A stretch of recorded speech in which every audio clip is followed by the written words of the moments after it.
let's do a cheers to the Sobeys and Safeway Liquid Beer for the podcast. We ride again. I love you guys. Careful, that cake's hot.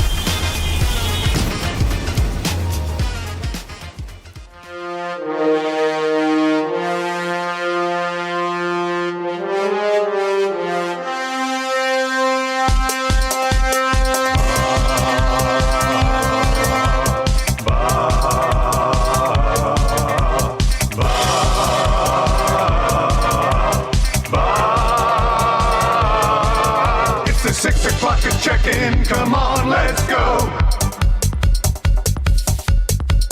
It's the AM Nasty Big Hello.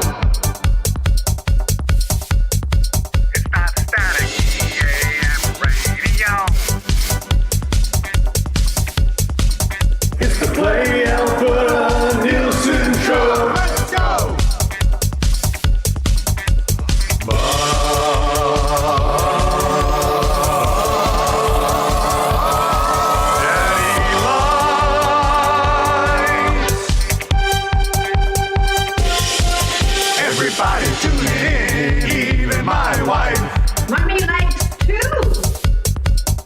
Those Macromala intros are cutting like a knife. Hey, it's Mitch texting in. He's your dealer for life.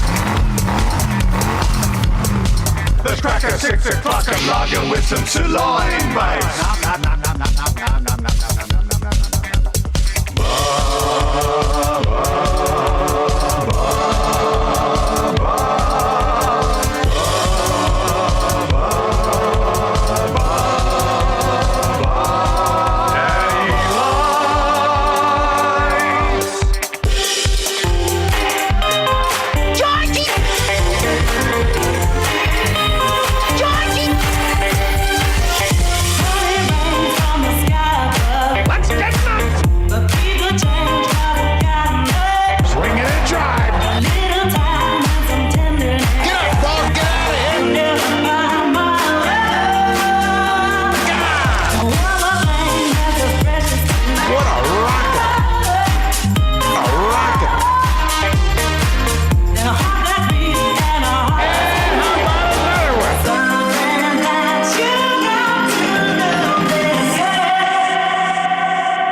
It is indeed the Major League 6:08, and a great morning to you. A happy Wednesday again here on the Nielson Show. Not necessarily the Major League statement, more like the minor leagues over the last little while. No. Dave Jamieson in for Dustin Nielsen. Lieutenant Eric, YouTube Trev with you. The Nielsen Show brought to you as always by Weiss Johnson. Check them out today if you need help with your AC, heat pump, hot water tank, garage heater, furnace, all that great stuff. You get 15% off plus no interest for 24 months. Visit WJSportsTalk.com and book an estimate today. We're coming to you live from the Popeyes Louisiana Kitchen Studio. Ben's month is still going on. You can get the Ben's meal, 3-piece tenders, fries, mac and cheese, sauce, and a pop for $14.99. It comes with one of these cups, or you can purchase the cup separately for $2.99. $1 from every purchase. Both the meal and the cup go to the Ben Stelter Foundation.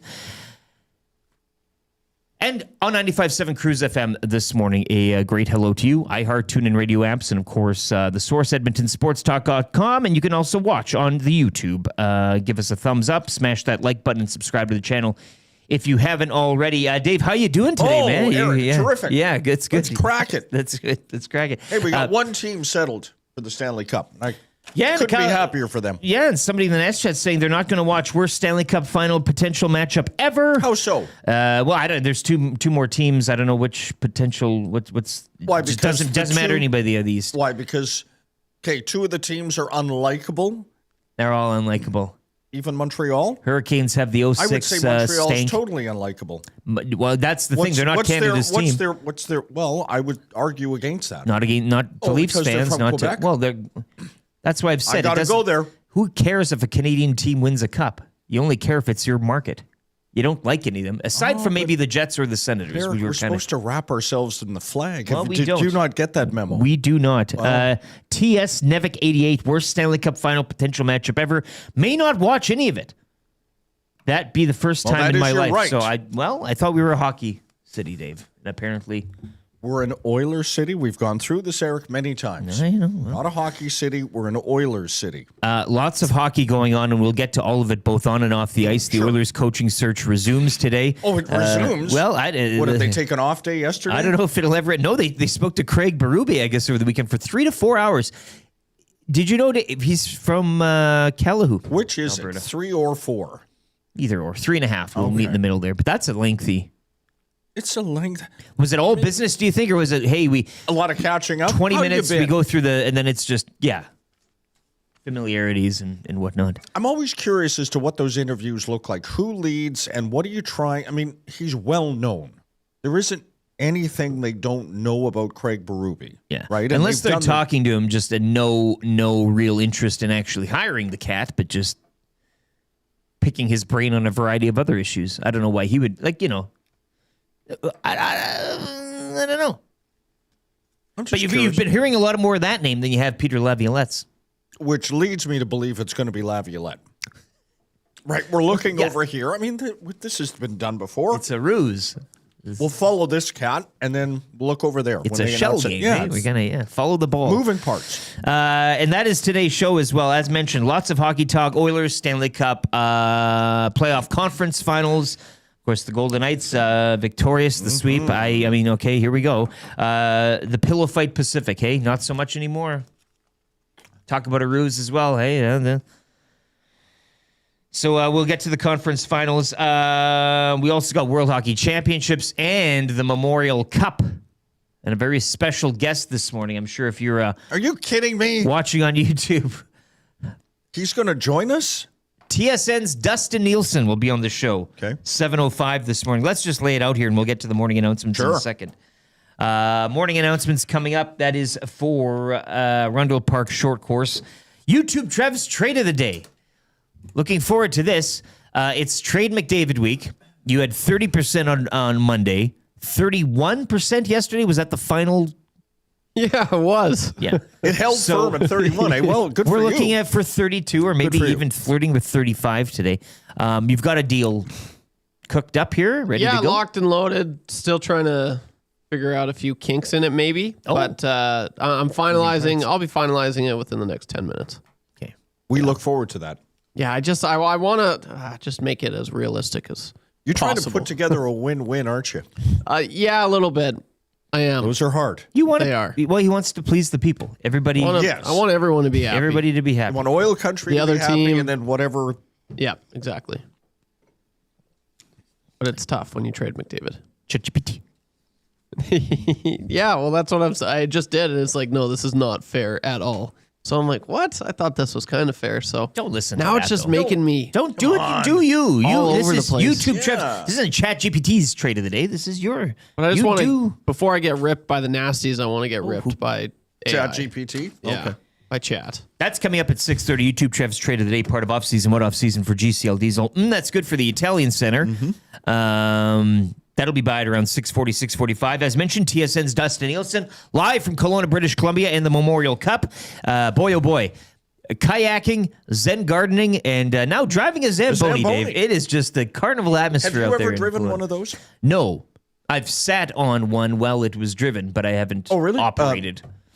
I think there's more skill than people might know. I Yeah, was in well, a you're game once. I pumping was stuff. playing rec hockey and the Zamboni guy hit the boards. I'm surprised it doesn't happen more often. Yeah. I don't know whether it was driver error or there was something went wrong, but he hit No, the you are corner driving on and ice. boom. Well, And it's true dat. a slippery track, Yeah. like if you... Oh, yeah. Play Alberta Early Bird, that's coming up at 7:20. Free advice for Damon Bunting. That'll be around 7:30. If you have any advice that you would like from Dave, he is the elder in the house, and I say that with great respect. Oh, yeah. You've been around, you've seen it all, done it all, tasted it all, smelt it all. So if you need any advice from Dave, 780-218-9999 is the Paris Jewelers inbox. Legal analyst Eric McRamala, he hasn't canceled yet, so he's scheduled to join us around 7:40, 7:45 for Park Mazda. Kind of easy trivia, 3 questions, too many on the way at 8 o'clock. Weekly rankings of power for the Ranch Golf and Country Club. TSN's Ryan Rishaug from the Got Your Back podcast. He'll be by at 8:30. And the wrap for William Huff all on the way in hour number 3. Hour number 1, though, of the Nielson Show is brought to you by Ewell, your power play specialists. Ewell has the gear you need for your next electrical project with 3 Edmonton area locations. Plus, you can order online anytime at ewell.ca. That's EWEL, your Edmonton-based partner in power and source for all things electrical. But as mentioned, you can get in touch with us. Paris Jewelers inbox, 780-218-9999. It's the Bling Box. It's the Bling Box. It's the Paris Jewelers inbox. Yeah, they got lots of fancy shiny things. Look at this, look at that. Not just for the ladies. They got jewelry for men too. The Ring Box, the Bling Box. It's the Paris Jewelers inbox. That's right, Paris Jewelers. Check them out today. Canadian and family-owned flexible payment options, such as do not pay for 1 year. Shops in West Ed Mall, Kingsway, Londonderry, Sherwood Park Mall, and St. Albert Center. Or you can order online, parisjewelers.com. Dustin's going to join while still in his robe in bed. LOL, that comes in from Rob from the Grove. Not really a robe guy after sharing a room with him down in, mind you, that is Mexico. Maybe Kelowna, it's not chilly there at all. It's Not at we're all summertime. at this time of year. It's hot and nice morning today, eh? I would imagine. Good day for a hike, which breaths. Dustin won't take part in. The Laura Dyken hike. Yeah. She with her granola bars in her fanny pack and everything. Yeah. McLovin says, YTT, take whatever trade you've prepared and add 2 firsts going to the Oilers. So if you want to please McLovin, that'd be the path there. That's interesting. Build for the actually. future. Yeah, that's actually, Because you're forsaking your future, right? We agree with McDavid going out the door. Again, this is an exercise, people. Yeah, Merely an disclaimer, exercise. Well, So you're building for the future. building for the future and also, like looking towards the future, but you also kind of want to win now as well, you know? well, you're not trading Leon as well, right? Yeah, no, exactly. Right? still- So it's you're still still hang on to one of the pillars of the franchise. Exactly. There you go. Okay. Give him better players to play with. RCN in the nasty chat. Kirby Doc, Jacob Fowler, David Reinbacher, Oliver Kapanen, Michael Hage, and Picks. That's a That's bag a there. CFL That's trade actually from funny. from the 80s. It's funny. Because I kind of have something sort of similar to that, but not, kind of similar Get to back that. in the laboratory. Yeah. Come out when we call you. Yeah, that's not bad. Morning announcements here brought to you, as mentioned, by the Rundle Park Short Course. Affordable rates for juniors, seniors, and adults, and walkable par 58 course has a great family-friendly atmosphere. Perfect for all skill levels, but ideal for shorter hitters and those just learning the game. Snag a smash burger at Shorty's after the round. Check them out on Instagram, Rundle Park SC. And as mentioned, YouTube Trev's Trade of the Day coming up just after the 6:30 sports update. Let's get to again, Vegas Golden Knights off to the Stanley Cup Final. Sweeping aside, going into the series, I guess you could say it's anybody's game when you get to a conference final. Both these teams tested and everything like that. Unless it is I wouldn't call them a Cinderella story, that type of thing. Well, 39 wins. Vegas, right? Coming out of the division they did. Not a lot of people expected anyone It to do anything. does ring a little hollow, though, McDavid's comments about the Pacific being a pillow fight. Well, and as somebody in the I nasty guess in chat the regular mentioned, season it was. well, Brother Morg says Pacific was the most competitive. And I know Gager, I think, was kind of going down that road as well with how, everybody, I think it was him. But Okay. anyways, I'll buy some of that. whatever. Hey, you can do whatever you want during the there now. You get hot during the playoffs. You find they made the coaching change. They've gotten some goaltending, maybe a tighter defensive structure. Mm-hmm. They've always had a good roster on paper with the players they have. So they clearly kind of gave up on Cassidy. They bought into how many Torts. years now? 6 or 5? Golden Knights? I think it's even more than that, JMO. 2018, did they? Okay. This will be their 3rd trip to the Stanley Cup. 2017 founded. 2017 founded. But then they started play in... Okay. Yeah. Yeah, I mean, Pretty insane. At this stage, what the changes they made. I mean, you kind of gotta you gotta tip your cap. I know a lot of people. It's a venomous hate for them, given everything that's kind of gone on over the years and as of late with Bruce Cassidy. But game appreciate game, man. You gotta. Maximum They do whatever respect, they do man. whatever And they gotta do, and they don't give a. No, they don't. And they're not supposed to. Enough with let's create an expansion team and make them be grateful that Kraken. they exist. Yeah. No. They paid a lot of money to be in the NHL. Why not Yeah. start laying waste to it? 2-1 your final last night out in Vegas. Pretty good fight from the Avalanche in net as noble well. effort. I mean, We yeah, call that a a noble noble effort, I effort. guess. You went down, but just not too little too late, but a little banged up, it's a the little. expected It's the outcome. president's trophy curse, if you want. Hey, Dave, there you go. Here we go with rearing that. its head. So they'll find out their opponent, and now Vegas. I mean, with a little bit of time off here to watch the Habs and the Hurricanes potentially beat up on each other. Carolina sporting a 2-1 lead heading into Game 4. That goes tonight for Montreal, 6:00. Again, who carries up the torch? I don't know if that's. Have your say. Take your guess. 780-218-9999. Over to the NBA. Their conference finals continuing. Of course, the Knicks are off to the NBA finals. First time since 1999. They await the winner of the Western Conference final. It's the OKC Thunder now finding themselves a win away from advancing as well as they go up 3-2 last night with a 127-114 victory over the Spurs. SGA, 32 points in 37 minutes. Jared McCain, 20 points. Alex Caruso, former LA Laker. Dustin really had a thing for Caruso, 22 points.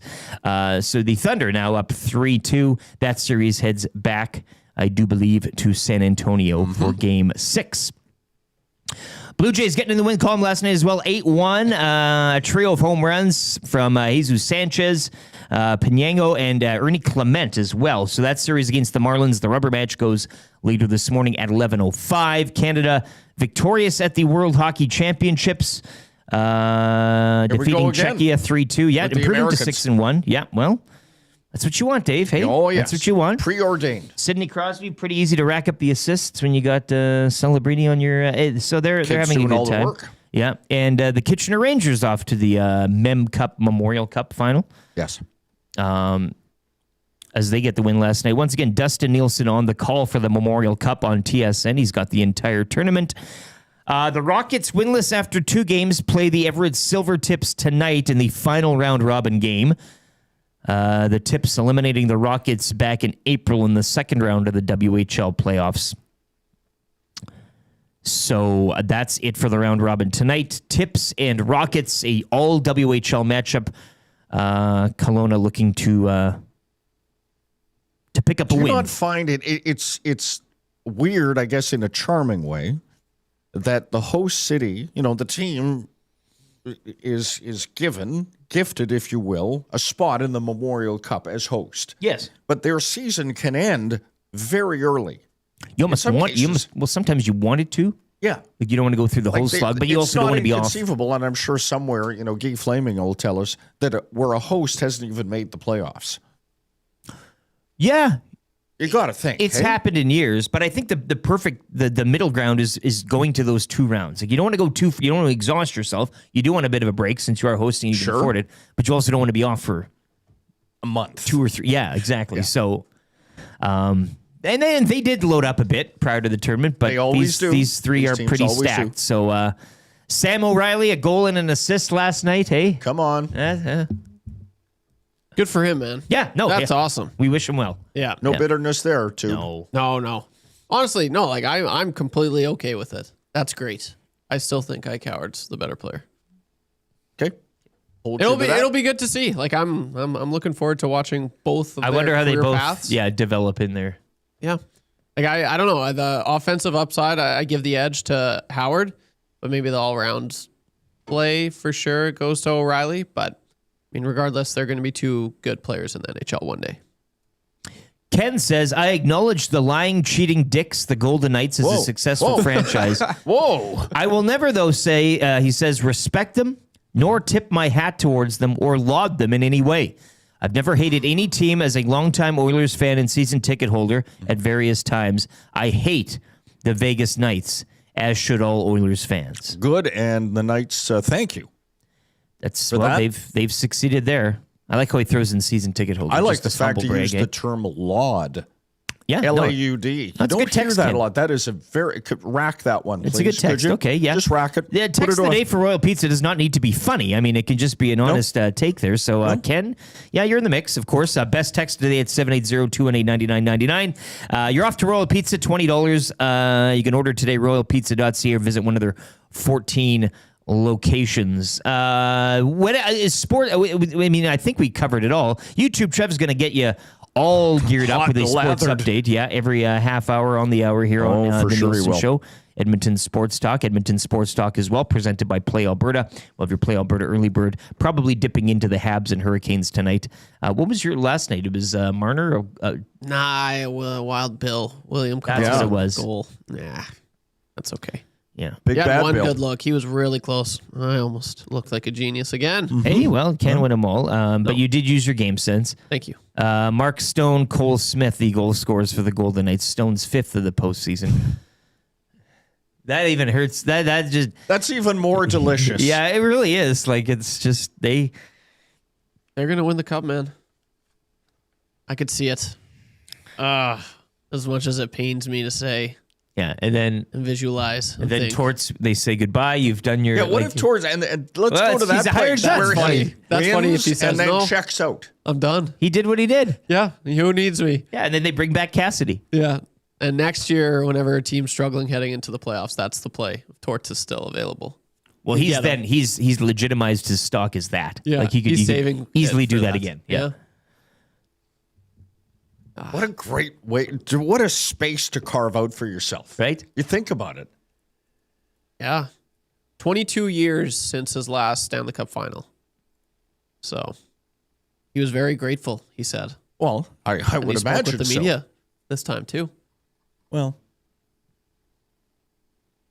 Bone says the Memorial Cup is an afterthought. The mountain is climbed in the league playoffs. yes. Yeah, I know. That- I agree. I would grant you that. No offense to the Memorial Cup, but it is those playoffs are a grind to get to a small tournament where if you lose a game, you're behind the 8 ball. Vegas are the Matthew Tkachuks of teams. Their success is proof that karma isn't a real thing. Comes in from Vance Van Vandervan. Well, they haven't won it yet. I mean, No, there's still work to do, but what would you rather, a Vegas-Montreal Stanley Cup Final or a Vegas-Carolina Stanley Cup Final at this point? I mean, and you can't say Montreal. you don't care because we don't. Montreal, for sure. Yeah, you want Canada taking them down. Yeah, I think so. Yeah, even just like, I don't mind Montreal as a team. I really don't. Yeah, okay, Like, from I a think hockey they're- standpoint, From a yeah. hockey, like all the teams in Canada, they're not like the Leafs, at least in my opinion. I think they're fun to cheer for, especially right now. I love the team. I love the players that they have. So I'd be okay with them winning it this year. Dave, do you have any preference here? I mean, Vegas is there, so my preference. I'm a big Rod Brindamore fan. I was a great, devotee of him as a player and as a coach, and I maximum respect for how Carolina's gone about their business of building a team. But Montreal's the story is too good. There's just so much, here's the word of the day, gravitas around that franchise. word of the month. And so I think that has to get or should get respected. Brandon from Windsor texts in, still trying to win a text of the day. Vegas will proceed to extend Tortorella for 5 years, only to fire him. Therefore, no other team can get their hands on him for a cup run. Not a bad. Again, tuck that away. We'll tuck There's it away. some good stuff coming early here. A lot of track to go, though, Brandon from Windsor. I know you've done this before. It's a full where you've, 3 hours. You haven't saved your best stuff till the last, so we'll see if you can survive through the remainder of the show. But I think we've carved up a pretty good show. Once again, Dustin Nielsen, 7:05, Eric Macramala, 7:45. And Ryan Rishaug from the Got Your Back pod at around 8:30 today. We're talking Oilers coach search continuing. We're talking conference finals and everything else in the hockey. Maybe take a look at some Well, free agency is now. Oh, we're into the gas. Of course we have to turn our Which attention. aisle are you shopping down? Better get out the coupon book, I would say. Hey, if you're gonna some of those names, maybe. Yeah. Atif, this is ridiculous. Winning text of the day is harder than easy trivia. The text of the day is putting suppid and smart together, which, and he spells it WITCH, I cannot. Atif, you can't spell. That's the problem. So it's, your texts are tough to read. I seem to get through them, but they're extremely hard. And that's why I don't, and that's why you probably don't win. So don't blame the game. You need to get better, playa. I've been waiting for 85 years to win text of the day. This interior voice and brought it out.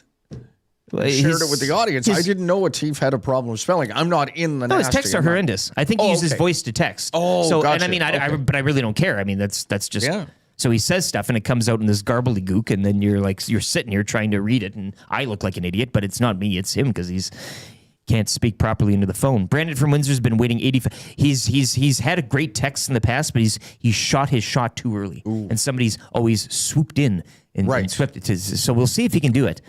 Oil City Dynasty says, "Shut up, Atif." If the Habs can only muster 13 shots against Carolina, Vegas could hold them to 8. Comes in from Bones. Normology says, hey, good to see you, Normology. Good to see you, Normology. 780-218-9999. I want it to be Carolina versus Vegas in the final. Let's see how low the ratings can be. Sometimes you do. Yes. But the States does have that Olympic bump, right? We've been told they won the gold. So now they love hockey. Everybody loves hockey. Yeah, hey? they love ice hockey. I never believed that, and I never will. No. I would imagine the numbers would be a little paltry. A little rocky, yeah. Yeah, Ron McLean would be struggling for a soliloquy entering one of those games, hey? Let's get to a sports update here with YouTube Trev. It's for Paramount Flooring. You're ready to treat your feet. Visit them in store, 10707 184th Street on the West End, or online, paramountflooring.ca. Hey, if you're listening on 95.7 Cruise FM, we're going to do a quick traffic update from Pauline Higgins. She's got you all locked down on what's happening on the streets in your morning commute. iHeart, TuneIn Radio app, The Source, EdmontonSportsTalk.com, and on YouTube gets a sports update from Trev. We'll be back with YouTube Trev's Trade of the Day. Dave Jameson in for Dustin Nielsen. Lieutenant Eric, it is the Nielsen Show, brought to you by Weiss Johnson.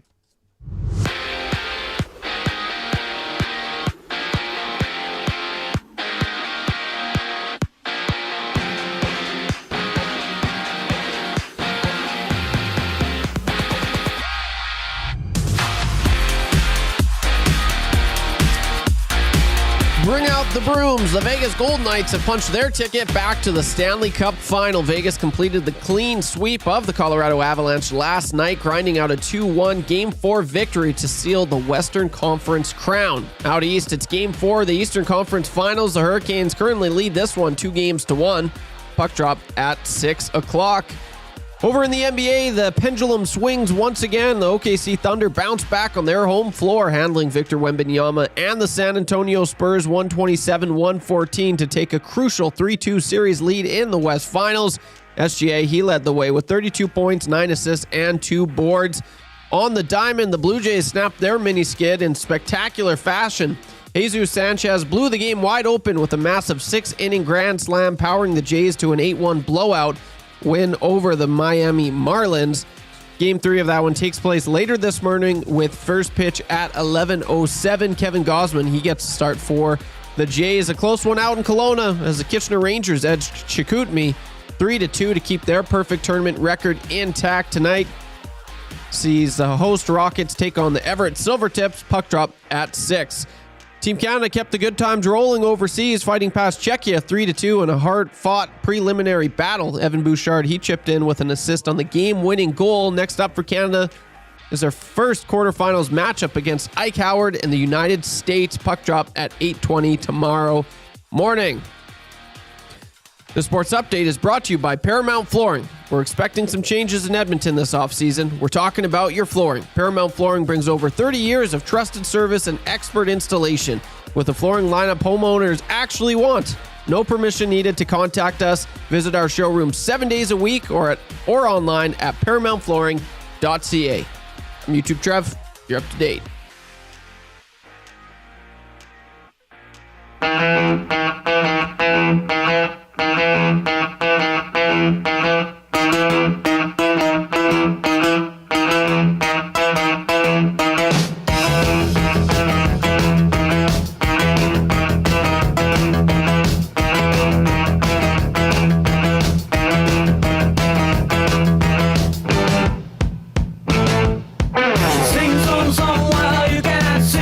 She sits in the top of the greenest tree. She sends out an aroma of undefined love. It drips on down in a mist from above. She's just a girl.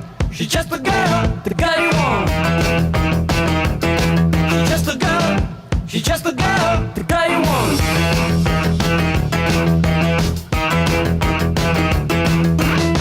You hear her calling everywhere you turn.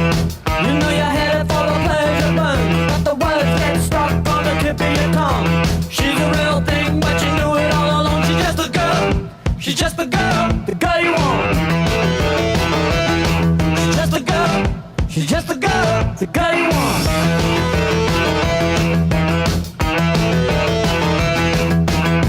Look at you with your mouth watering. Look at you with your mind spinning. Why don't we just admit it's all over? She's just the girl you want. She's just the girl. She's just the girl. The girl you want. She's just the girl. She's just the girl. The girl you want.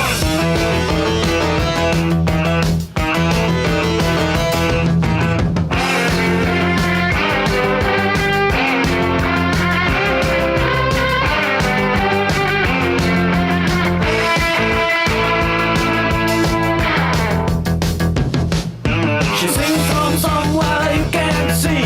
She sits in the top of the greenest tree. She sends out an aroma of undefined love. It drips on down in a mist from above. She's just a girl. She's just a girl. The girl you want. She's just a girl. She's just a girl. The girl you want.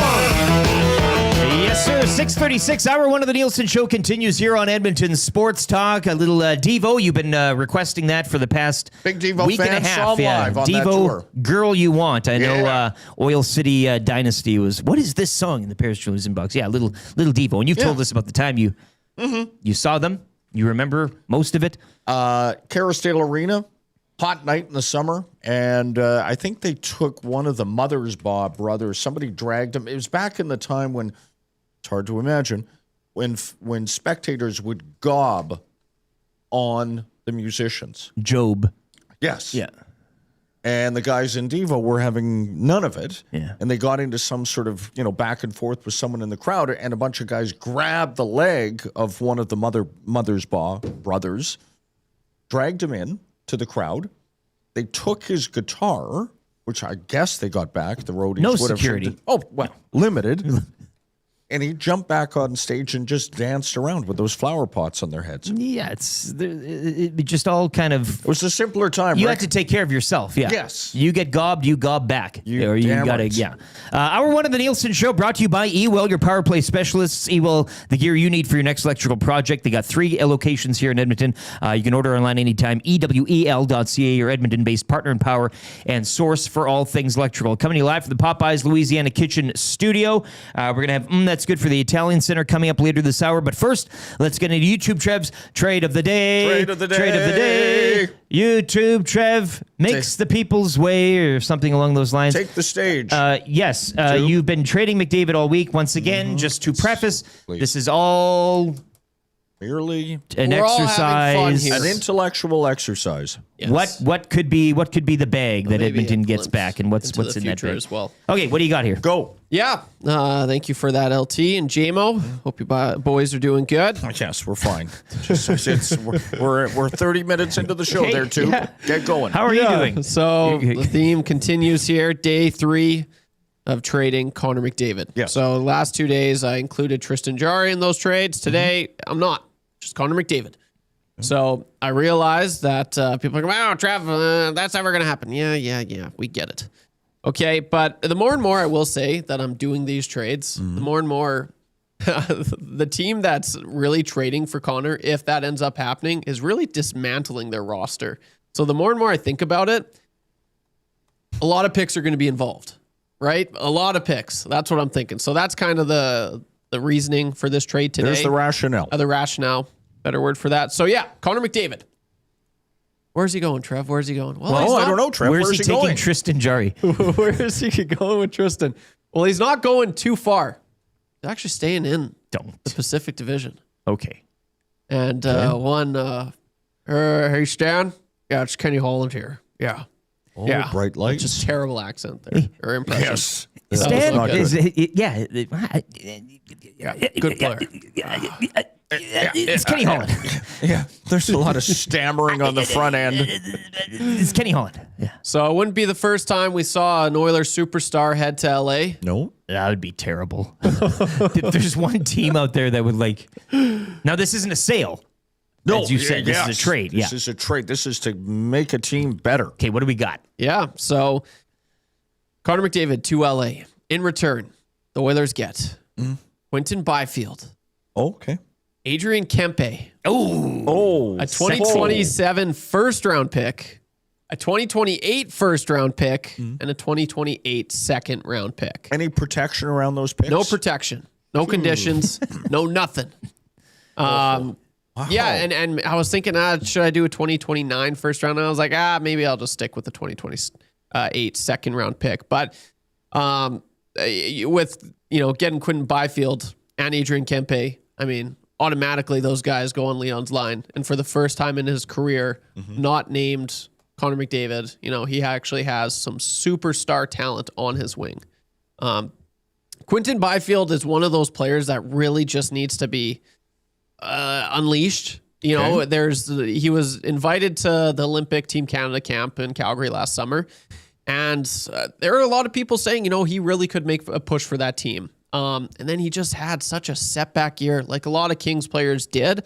But when this guy, there is so much upside there. Former second round pick in 2020. I remember that draft very well. It was him and Second round Lafreniere, second overall. Second overall. Yep. And it was him, Alexi Lafreniere, and Tim Stützle that went 1, 2, and 3. But man, he just when this guy is on, he is a power forward. He skates like the wind. He is physical. He can score. He can do it all. But right now, it's just not the fit. And blame it on the coaching in LA. That seems to be the case. It's just it hasn't quite worked out there. But I think he needs a change of scenery, and I really do think this guy could be easily a point per game player on the right team. So especially on the right line, because they haven't at sometimes playing 3C in LA, which is just not what you want for Quinton Byfield. So Quinton Byfield with Leon Draisaitl, Adrian Kempe, we all seen what this guy can do. It's crazy when you watch him in the playoffs against the Oilers the last few years. You're like, man, how is this guy not a 100-point player? Because he just absolutely, he looks lethal. Like Connor and Leon do something impressive, and then he's like, "Oh, okay, watch this." Guy's an absolute stud, and they're both Quinton Byfield's $6.25 million contract, so not too bad, and he's got 3 years left at that. Adrian Kempe, obviously, that's the big contract that's kicking in this year, $10.625 mil. But you get some draft picks as well. First rounder, second rounder, 27, 28. which is what the Oilers don't have. They don't. They really need to. I mean, I get why they don't have any because they're in win now mode. But I mean, I think this would be if the Oilers do trade McDavid, and if this is what they got, I think Oilers fans should be happy. But I know a lot of people. I know a lot of people. No. But the more and more I'm thinking about this, honestly, if a lot of people are saying no to these, which they have been the last 2 days, I'm sorry, but those would be wicked returns. No team is going to be willing to do that. No team is going to be willing to do that, especially because Connor's going to want to go to a contender. So, brace yourself for if Connor does get traded and if he does leave, the return won't be nearly this good. I guarantee you. Yeah, you've shown your work there, and certainly, I mean, it is a spicy meatball, but a delicious one. What are the early returns showing? Well, we'll get the poll up. You can vote on this trade. So now, this is assuming that Kenny Holland and the Kings sign off. This is all good to go. You, from an Oilers perspective, do you pull the trigger on this? It'll be a yes or no question. The poll will be erected on our YouTube Nasty Chat, and you can vote there. Once again, it's been 30% yes, 31% yes yesterday in McDavid deals, both to Dallas, and yesterday's was... Why am I drawing a blank? Here, I got it right here. Brock Faber. And that was Minnesota. Matt Boldy, Brock Faber. Minnesota. Yeah. So Dallas and Minnesota. Dallas, now Minnesota. LA. We're dealing in the Pacific. Hey, what happened in 1990 with the Oilers after Gretzky left? I'm just memory serves, they won. Yep. Well, okay. So we'll get that poll up. You can vote. Once again, YouTube Trev showed his work, and you can too. Why wouldn't you make the trade? And if you would, vote yes if you wouldn't. I mean, we're not... This is just an exercise here. Nothing is happening. Exercise, perhaps in futility. McDavid's not listening, and But- he's not taking this as a slight to him at all. So we're just kind of exploring the deal, or what you could the scenario. These are yeah, scenarios that likely will never happen until the day when it drops that we have to scurry down to Ford Hall, or Reed will, and Gazzola, because there's a major announcement. Yeah, then we'll look back at these and say, how did we do? Maybe young Trevor was ahead of the curve on something. Nolan from St. Albert, your responses as well in the Paris Jewelers inbox, 780-218-9999. Nolan from St. Albert says, this is a no for me, and I usually agree with Trev, not against you, just need the pot sweetened a bit. He says, call back to the previous texter, add 2 more firsts. I like the idea of first-round picks, but McDavid will ensure that the real he's going to does well. Bones is texting like a thief here. I can't even read that. It's too garbly. Bad Billy in LA. Trade starts with a D-men, Brand Clark, Byfield, and 2 firsts. Yeah. Trade bad. for McKinnon tomorrow, Brent P says. Okay. We Oilers says, I'm very aroused. Oh, Pardon? thank you. At Thank this you, hour. Wee. Thank you, Wee. Klima's Lid says, this is Trev's least ungood trade of the week. Still facepalm emoji. Erect the poll. Yeah, I'm curious to see the numbers on this. I bet you it'll beat the previous 2. I don't think it will. Really? Yeah. I think it's going to get like less than 20%. Because it's the Kings? I don't know. I just... You've been getting some good returns thus far here. Yeah, okay, maybe. Let's see here. Just so I understand what might be coming, we've got 2 more days in this week, if I'm correct. We want to ship them out of Canada and out of the division, except in this case, we've kept them in the division. Well, we sent but out him of to the 2 country. Central teams and 1 Pacific team this morning. Still haven't gone east Okay. yet, but We'll send them east. Tomorrow will be east, guaranteed. Tomato Cultivator in the Nasty Chat says Kings probably wouldn't even do this. Well, I thank you for bringing that up. Kenny walks down the hall, and he's going into what? Luke Robitaille's office? Yeah. Luke, you got a minute? And he's like, oh, God, what is Now it? I'm busy. Yes. And Ken pitches this. Well, that's the funny thing, because I think this is fair, but the people that are saying no, you have to throw in more picks, Trev. You have to, and I'm just like, but why would like the Kings? They wouldn't do that. you know? Assuming the Like, Kings would Kenny's do a this. hell of a That's just, salesman, but Yeah. you got to sell that to ownership. Yeah. That's YouTube Trev's trade of the day. The poll is live in the Nasty Chat. You can vote on it right now. Early returns, 54% say yes. What? Early returns. Early but, returns, I understand. We haven't gone to the other part of the nation to get the, how First past the post? First past the post. Yes. Yeah. We should have a referendum on it. Okay, Dave. Okay, there you go. My wife, Danny, Yes. watching and listening. She goes, what happened to the show horn? I do believe What's up, she's Danny? talking about the conch, so I'll give a conch to her and to YouTube Trev's trade of the day.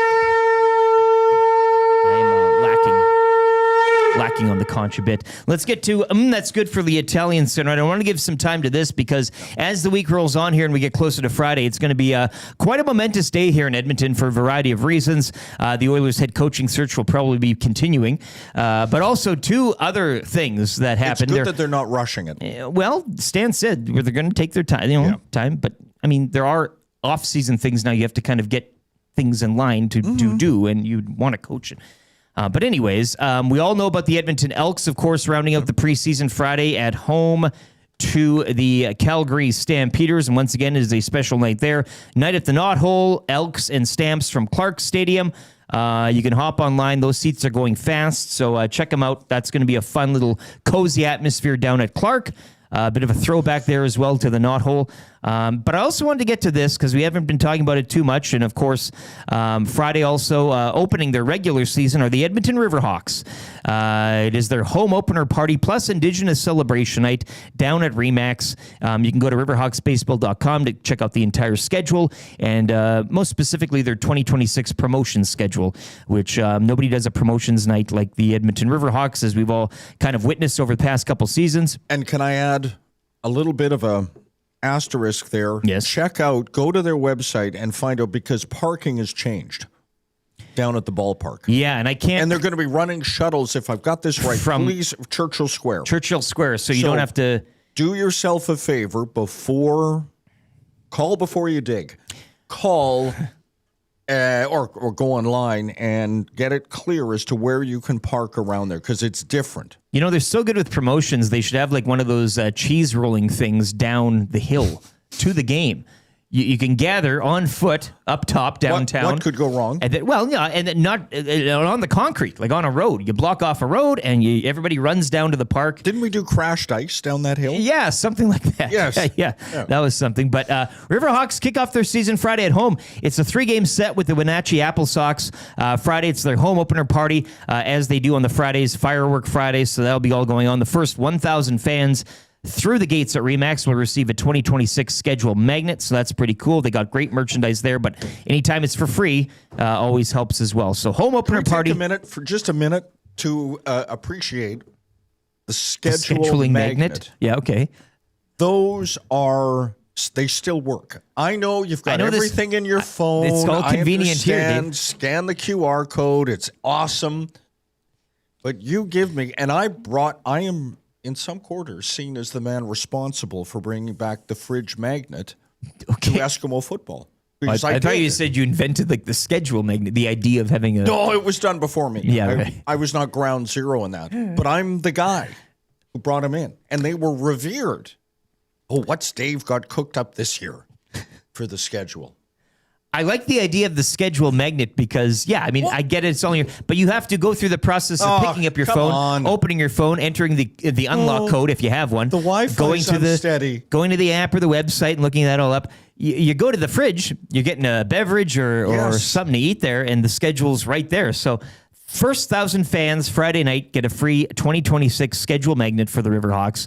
So that's their home opener Friday night down at RE/MAX. Saturday, 7:05, We Love the River Valley Go Touch Grass night. So it's in celebration of the Edmonton River Valley, which I know as a city dweller, I absolutely love it. They say in brackets here, your granola friend is going to love this. Maybe even hugging a tree or two. So they'll have tent building contests, Dave, prize giveaways from some of your favorite local River Valley staples, and a collab with their friends from Root for Trees Edmonton. So a great cause there. Saturday night, Game 2 against the Apple Sox. We Love the River Valley Go Touch Grass night. And then as always on Sundays, it's the matinee 105 Paws in the Park. Attention all dogs and cats. If you bring your human to Paws in the Park, you get in free. Your human has to pay though. So you can bring your animal there. Dog, cat. I don't know about it like the iguana or if you've got like a cockatoo. A leopard. Wouldn't that be something? Hey, what was that guy that had a bison and they would drive around in his car? Remember that? Wouldn't that be a... Yeah, I just wonder, I've got an ocelot. Is there a chance I could bring it to the game? Yeah. Well, yes, but you have to sit in section J. Like we only keep you, the ocelots are in J. Yeah. Pre-game lowrider dash, a series of races featuring the speediest, most athletic animals known to humankind: Dachshunds, Basset Hounds, and elusive corgis. So you've kind of got that low riding dog, the wiener style. So it's always fun to see them run around. They're also celebrating Iceman the Bat Dog's 4th birthday party. If you know, you know. A great boy, the dog out there the Riverhawks use to retrieve the bats and such on Sunday afternoons. Very nice. So celebrating the 4th birthday of him, 4 years of pure greatness. Plus the first 100 pups the park score a snazzy Riverhawks dog bandana and a puppuccino. And probably a few extra belly rubs on the house. If bringing your pooch, plus purchase a ticket in section JJ. Third base bleachers. Dogs are not permitted in other sections. So it is nice to go down there. I don't own a dog, Dave. I don't bring my cats outside, but it is nice to go to these games and see all the good. Put your cat in a knapsack. Yeah, those ones with the bubble. Right. Yeah, I don't find that too appealing, neither for myself nor the cat. Well. But some people do, and if that's what you want to do, go ahead. But it's nice to go down there and see all the dogs and give them a pet and all that stuff. So that's Sunday, 105. That is the home opening weekend for the Edmonton Riverhawks. Great baseball at a great price down at RE/MAX. It's the We're Back home opener party Friday night. Fireworks Friday as well after the game. We Love the River Valley Saturday night. Go Touch Grass night. And then Paws in the Park Sunday afternoon. That is your Edmonton Riverhawks. We're already here, Dave. Pretty soon it's going to be that... matinee game the school kids go to that. I love those. Yeah, and you were going to go down broadcast live and a little PTSD then we got here. Fired. And then we got laid off. So that's coming up. Different. It coincides with Dustin's golf trip with the boys that he will be going on soon. I'm going to ask and all him that. about that. Yeah, well, I mean, again, What year's celebration would this be anniversary-wise? This would be the third Year since 3. that happened? Okay, yeah. Of the big shutdown. Yeah, yeah. So go out and support the Riverhawks and go and support the Elks. We've been touching on them as well. It's night at the There's Knothole lots from of Clark. love to go around. I do want, I've been saying for a long time, and this is when FC Edmonton was still in the house here. You can get an FC Edmonton game, a Stingers game, and a Riverhawks game and do the whole trio. Touch them all. Touch them all. But you can do it again this season. Hopefully the schedules coincide. I haven't taken a look here with the Elks, but trying to get to the 3. I know the Stingers usually play like earlier during K-Days. And then you have a soccer match. We call them matches coming up. Well, that's Monday. Mondays will be a fun day, but Yes. Sunday Stingers are back on the court there in Calgary to take on the 0-3 Surge. So that's good for the Italian Center. Riverhawks, it's all kicking off now. Oilers offseason is always fun. Of course, we'll be discussing that on the show. Very heavy during the summer months, but some other sports as well going on at Edmonton. So support your local teams. We love to see it. Coming up, TSN's Dustin Nielson will be by at 7:05 to kick off hour 2, live from the Memorial Cup in Kelowna. We'll discuss both everything happening on and off the ice at the Memorial Cup, what he's kind of gotten up to. Probably had... Kelowna, it can get lit. He brought his sticks because he's going on a boys golf tournament, so I bet you he's gone. I don't know, maybe he hasn't gone out for a golf, but I know Craig's been out on the course. He's probably either going to or has been one game Got of to golf. think. You got to I think. mean, if you're there, when in Rome, With your clubs, yeah. Oh, dog. it's all happening. It's all going on And there, the eh? dog did overdrive yesterday. We saw him he's from doing his show. Prospera Center. Doing his show live Yeah. from there, yeah. So You'd love this to is see it. Dustin Craig Button joined us, so Dustin checking in. felt that he should probably make an appearance on the show. Play Yeah. Alberta Early Bird, free advice for Damon Bunting. That's all still to come in hour 2. And legal analyst Eric Macramella. Hey, where are the intros for legal analyst Eric Macramella? You can text those in 780-218-9999. A chance for you to pip Brandon from Windsor for text of the day. To get this one, Brandon from Windsor's texts are like me in the sack. A great effort early on, then 3 hours of crying while others jump in for the big finish. Comes in from Vance Van Vandervan.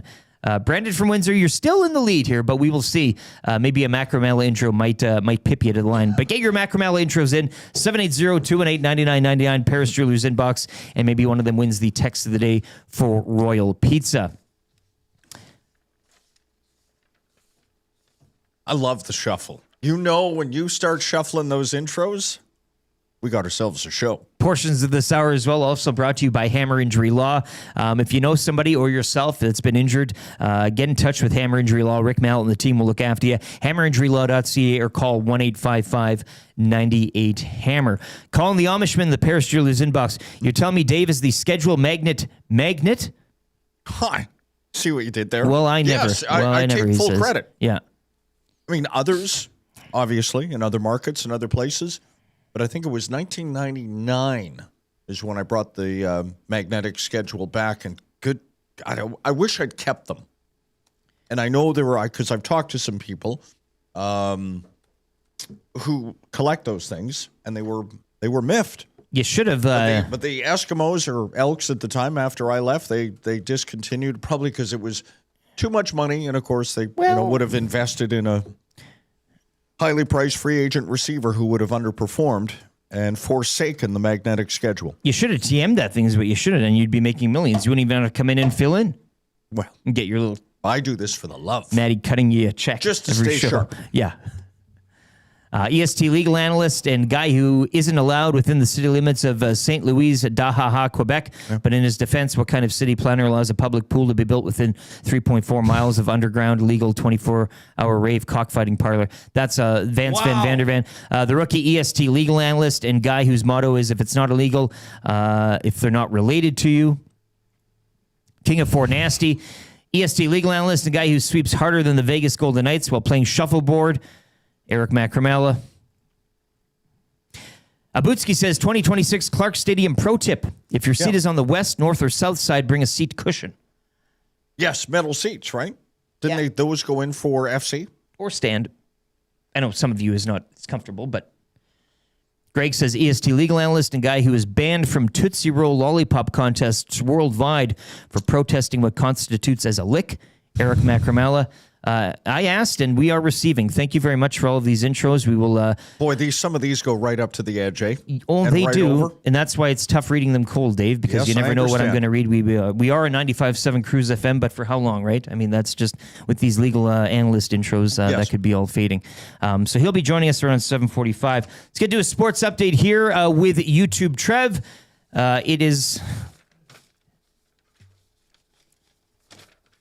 for Expedia Cruises. Join YouTube Trev for the best trip of his life, a weekend of Blue Jays baseball as they take on the Chicago White Sox July 17th to 19th. Contact Chelsea LaBelle at Expedia Cruises Northeast Edmonton. To get on the waiting list today, call or text 780-970-4834.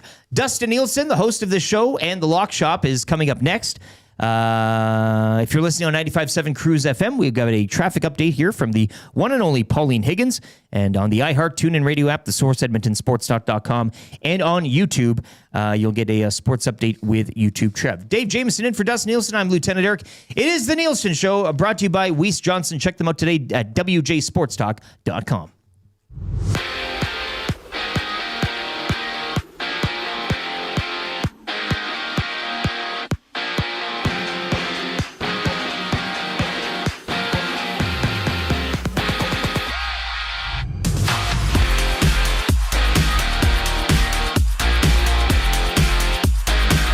The Vegas Golden Knights are heading back to the Stanley Cup Final. Vegas completed the clean sweep of the Colorado Avalanche last night, grinding out a 2-1 win in Game 4 to lock up the Western Conference crown. Meanwhile, out east, it is Game 4 of the Eastern Conference Finals tonight.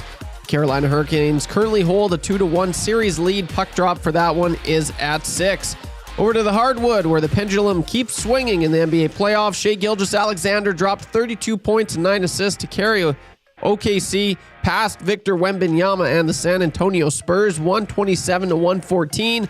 With the win, OKC takes a crucial 3-2 series lead in the West Finals. On the diamond, the Toronto Blue Jays snapped their mini skid in style. Jesus Sanchez blew the game wide open with a massive 6-inning grand slam, powering the Jays to an 8-1 blowout over the Miami Marlins. Game 3 goes later this morning with an early first pitch at 11:07. Kevin Gausman, he gets the start for Toronto. In junior hockey, a close one out in Kelowna as the Kitchener Rangers edged Chicoutimi 3-2 to keep their perfect tournament record intact. Tonight, the host Kelowna Rockets hit the ice to take on the Everett Silvertips. That puck drops at 6. And finally, Team Canada keeps rolling overseas. They got past Czechia 3-2 in a hard-fought preliminary battle. Evan Bouchard, he assisted on the game winner. Next up for the Canadians is a massive quarterfinal showdown against Ike Howard and Team USA. Puck drop at 8:20 tomorrow morning.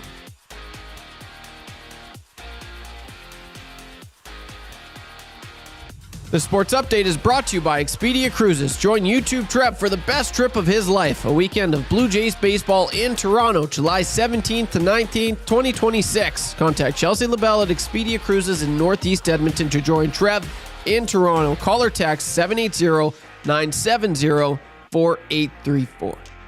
I'm YouTube Trev. You're up to date.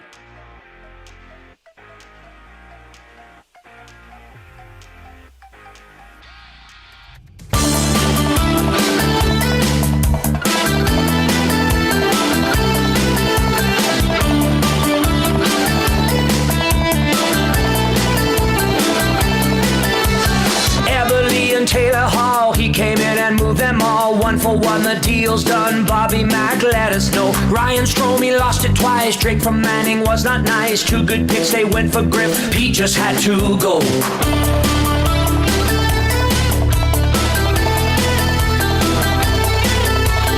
Eric Greiber buyout, what was that all about? Miko signed a 3-year deal, and my friends, that ain't no steal. Traded for Spooner, shoulda canned him sooner. Chris Russell, Lucic, no movement on their deals. He left a tire fire. Bobby Nix is searching for the perfect person. Pete left a tire fire. Now it's tough to do well when you're stuck in cap hell.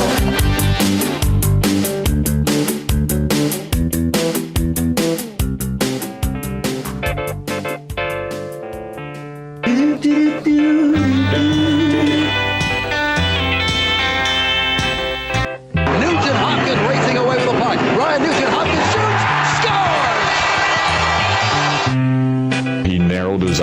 said, I'm taking this and it's going in the net. These eyes It's fun to watch him. cry every night I saw it in his eyes. for you.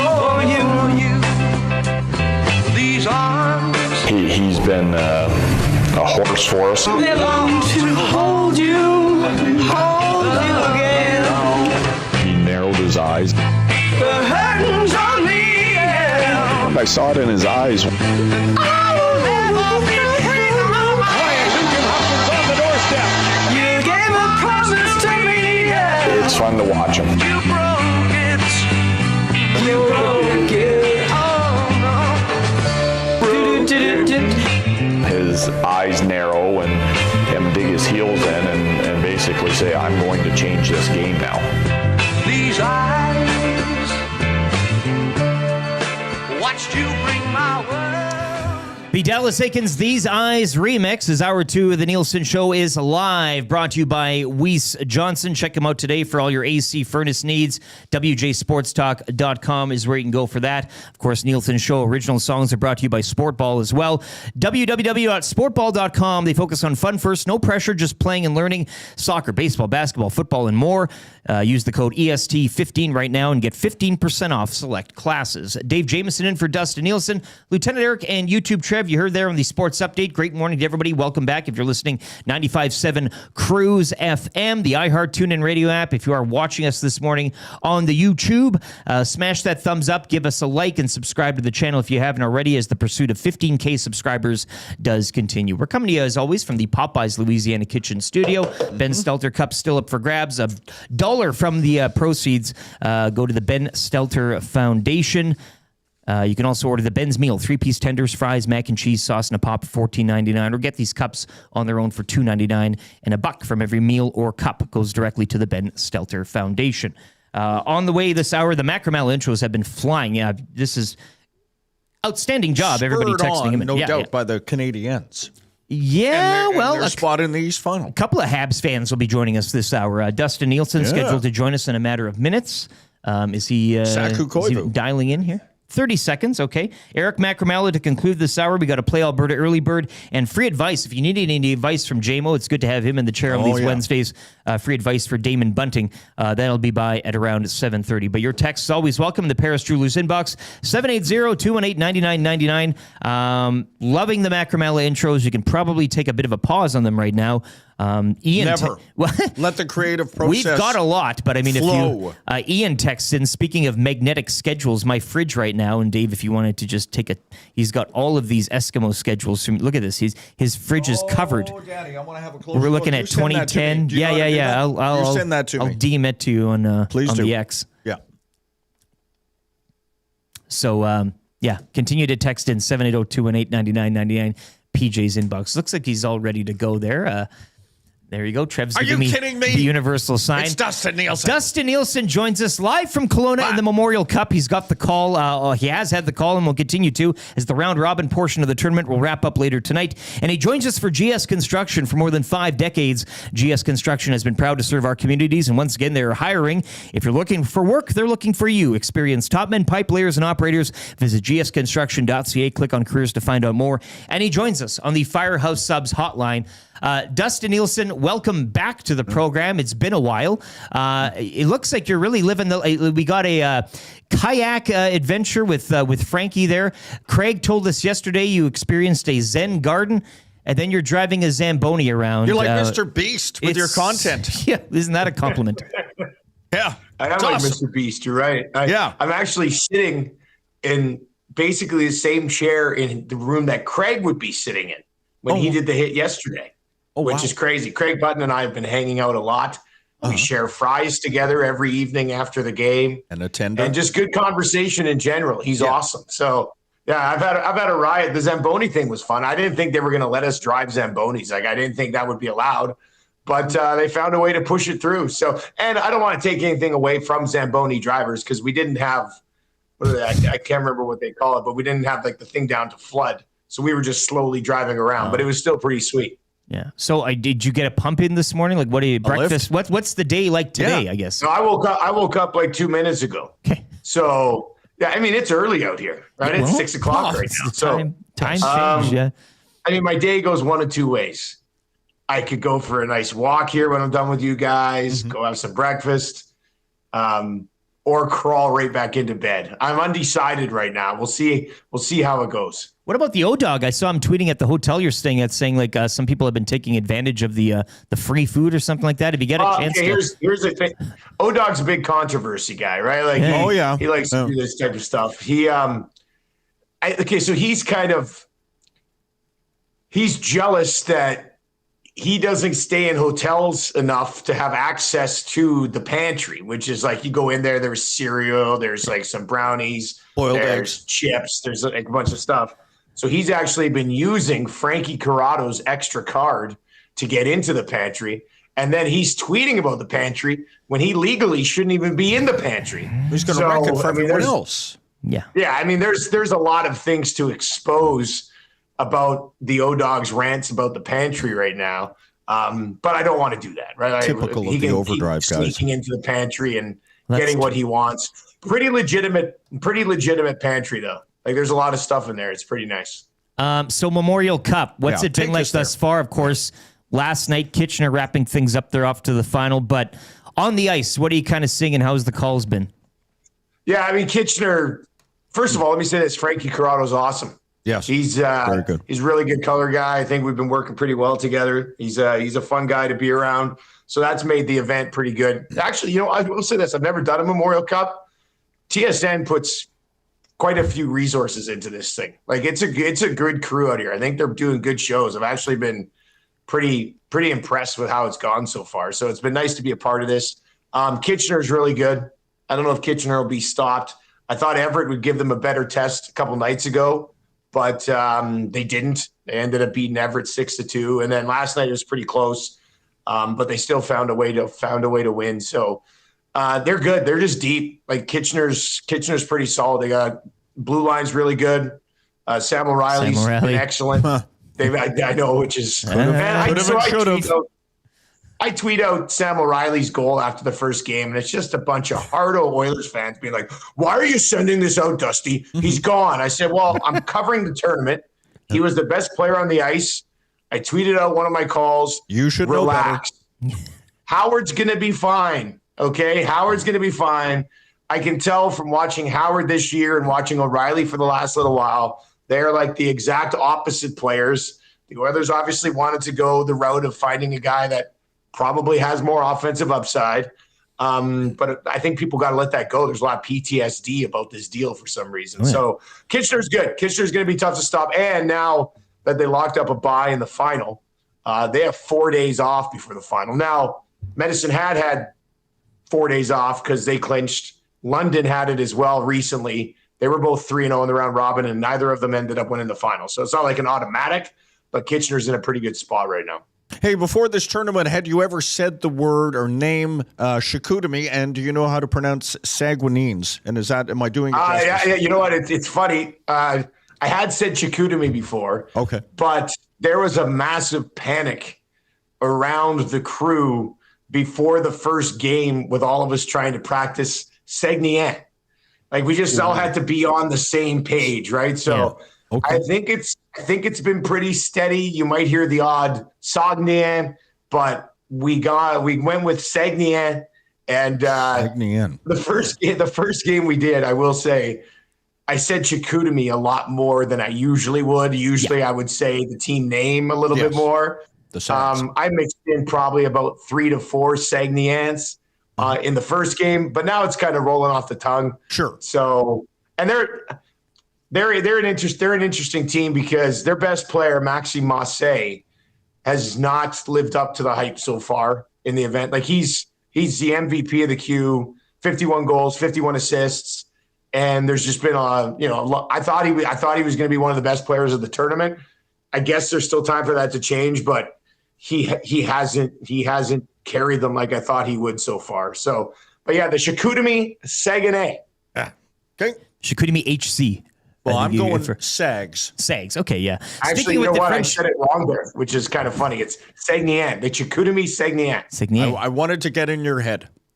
Sticking with the French-Canadian theme, your thoughts on the Habs right now and where your vibe level's at? They're in trouble. Vibes aren't as high as they were last round, not going to lie. I've been doing games, so I haven't been able to like sit down and watch the last two games from start to finish. I listened to game one on the radio because I was driving out here.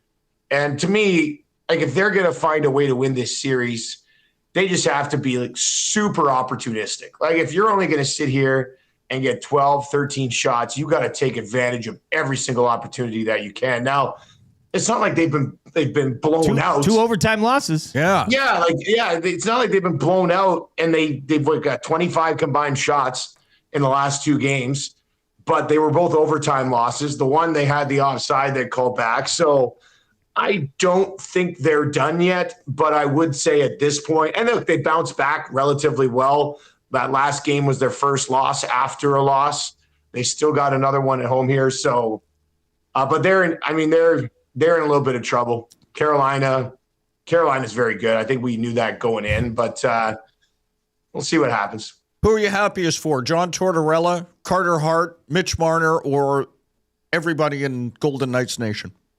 Mitchie Marner. Yeah. I think it's got to be Mitch Marner, man. Like, I would really like to see Montreal get by Carolina, just so Toronto fans have to deal with Mitch Marner versus the Habs. Like that would be the ultimate meltdown spot for those fans. But Marner's been absolutely phenomenal. The Torts thing's pretty incredible. Like to come in, finish the season the way that they did. You know, he's a guy that obviously can get on your nerves quite a bit, but I watched his post game last night with Mackenzie, and it was kind of lovable. Like, you're like, this guy's just a grandpa who got a call late and has come in and has taken this team on this run. So, Torts would probably be a close second, but if Mitch Marner can go and win the Stanley Cup and a Conn Smythe, which he deservedly looks like he should get, that's an all-time kick in the balls to Toronto, which has got to sting them a lot. Dustin Nielson joining us, your GS Construction hockey insider and analyst this morning on the Firehouse Subs hotline. Hey, you did tweet out last night, dregs on insider trading, saying the Oilers chatted with Craig Berube for 3 to 4 hours over the weekend. 3 to 4. 3 to 4 hours. So we're kind of saying like 3.5 hours, I guess, if you want to meet in the middle.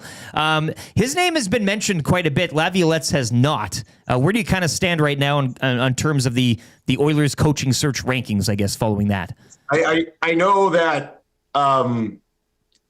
a lot of people replied to that tweet that were not overly excited about the possibility of Berube becoming the next head coach of the team. People are like, that's the end of Connor. There's no way he's going to stay here. I'm assuming the 3 to 4 hours was just enough time for Berube to ask Bowman about all of the horrible moves that he's made over the last 18 months. Like, that's probably what most of it was. Why did you do this? Why do you have Wallman on a 7-year contract? Why do you have Frederick? And why do you think he should have been played differently than how Knobloch used him? Like, to me, it was probably more of an interview the other way. So the Laviolette thing's interesting. I heard out here that he's been a little difficult to track down and deal with over the last little while. So I don't know. I mean, that makes me more intrigued. If they can't actually find a guy to talk to him, he's a mystery man, Dave. Oh, so that's great. We'll see if they can track down Laviolette at some point. But it's kind of, maybe they're just waiting for Bruce Cassidy. I thought I heard somewhere, I don't remember who it was, but I thought Cassidy actually initiated the conversation with the Oilers, and then when the Oilers asked for permission, Vegas was like, no. Not happening. And they knew that Bruce had reached out to the Oilers more so than the Oilers had reached out to Bruce at the beginning of this whole thing. So at this point, it's kind of like the least inspiring coaching search I'm sure you guys have had to been talking about everything for the last 10 days. We're when blast. Really nothing has happened outside of a conversation with Berube. So we'll see where it goes from here. Well, the Oilers did bring in another Finn. Ratu. So we did talk about that. Yeah, I obviously love him, and I think he should be on the top line with Connor McDavid immediately. So we'll see how it plays out. I don't know, man. Like what's he, 24? Yeah. He's probably an American League guy, but Well, when you we say do that our now. projections in September, we'll expect him to get 18 to 20 goals. That's just what we. Tony from BP's has already made the bet with a lot of us here, and we've taken it. Yeah, that's exactly. Hey, one quick one with the Memorial Cup. Hampton Steve texts in 780-218-9999. What does Dusty think about Landon DuPont after seeing him in person? Yeah. Does he live up to the hype? He's fabulous. Like, he's fabulous. Don't get me wrong, but he hasn't. He was good in game one. Game two against Kitchener was tough. I thought he got banged up a little bit in game two. Like, he was laboring a little bit. Kitchener was hitting him every single time he had the puck. But you can tell that he's one of these modern day defensemen who control the game on the back end. Yeah, like, Button raved about him. He's excellent. Now, it's funny because I was actually chatting over French fries with Craig Button last night that there's a couple of forwards that are probably going to push him for the first overall pick. Like, it's not like an automatic that he goes first overall in 2027. There's a kid in the queue, Alexei Joseph, I think, who's like a 6'4" center. He's a stud. And there's some guy in Russia who I guess is absolutely unbelievable. So the 2027 draft going to be better at the top end than this 2026 draft. But DuPont's good. I would expect they play Kelowna today. A win for Everett pushes them through. Everett just lost, and since January 1st, they're now 45-6. Like, they are a juggernaut, and he's a big part of it. So he's amazing, but he hasn't like blown me away just yet in the tournament. But he's also 16. He turns 17 tomorrow. So, but a really, really good player. And just quickly, CFL launching the season-long fantasy yesterday. We've been going over some fun names we could call your team. I know you and I are in leagues where we just have, American franchises or whatever, but really, like, the fun names that people normally in the NFL. But has a name kind of popped up in your mind in terms of recent players or something? We had Kerwin Balls instead of Kerwin Bell with the spiking in the nuts. Balls. Yeah, that's a funny one. I like that one. I don't know. I haven't thought about the funny Let name. that drum around in the mind. Yeah, like, it's a great idea now because of the fantasy stuff. Yeah. I was going to say I've never been like funny name guy, name pun guy in NFL fantasy either, but that's not true because 3 of my NFL fantasy teams are called Calvin's Johnson. So it's not, but Megatron was my guy. So it works out very well. Maybe Keyshawn's Johnson. Hey, when it comes to there you go. Could. What about this? We could be Micah Johnson's or whatever it is. Sure. Micah's Johnson. Micah's Johnson. Yeah, Micah's Johnson. That could work. A quick note on fantasy. I actually signed up for another NFL fantasy league since I've been out here in Kelowna. Yeah, sure. Which I probably didn't need to do, but somebody on Facebook was like, "Hey, we're looking for somebody in a deep dynasty league," and I was like, "I'm in. Let's do it." So. Hey, what did happen at the Zen Garden? Button says you were flagged, if you will, for talking too loudly. Did you not sort of? Oh, it was, if I had to rank our pre-show hits so far, and I think we really want to do jet skis because I've never been on a jet ski, and I think that would be kind of fun. Zen Garden was cool. What's it called? The koi pond here or something? It was koi pond. Yeah. That was. We were very chill. The Zamboni was the best one. I'd never been in a kayak before in my entire life, so that was kind of neat. That would probably be number 2, and then Zen Garden, I guess, would probably be number 3. And then we did one just outside the rink.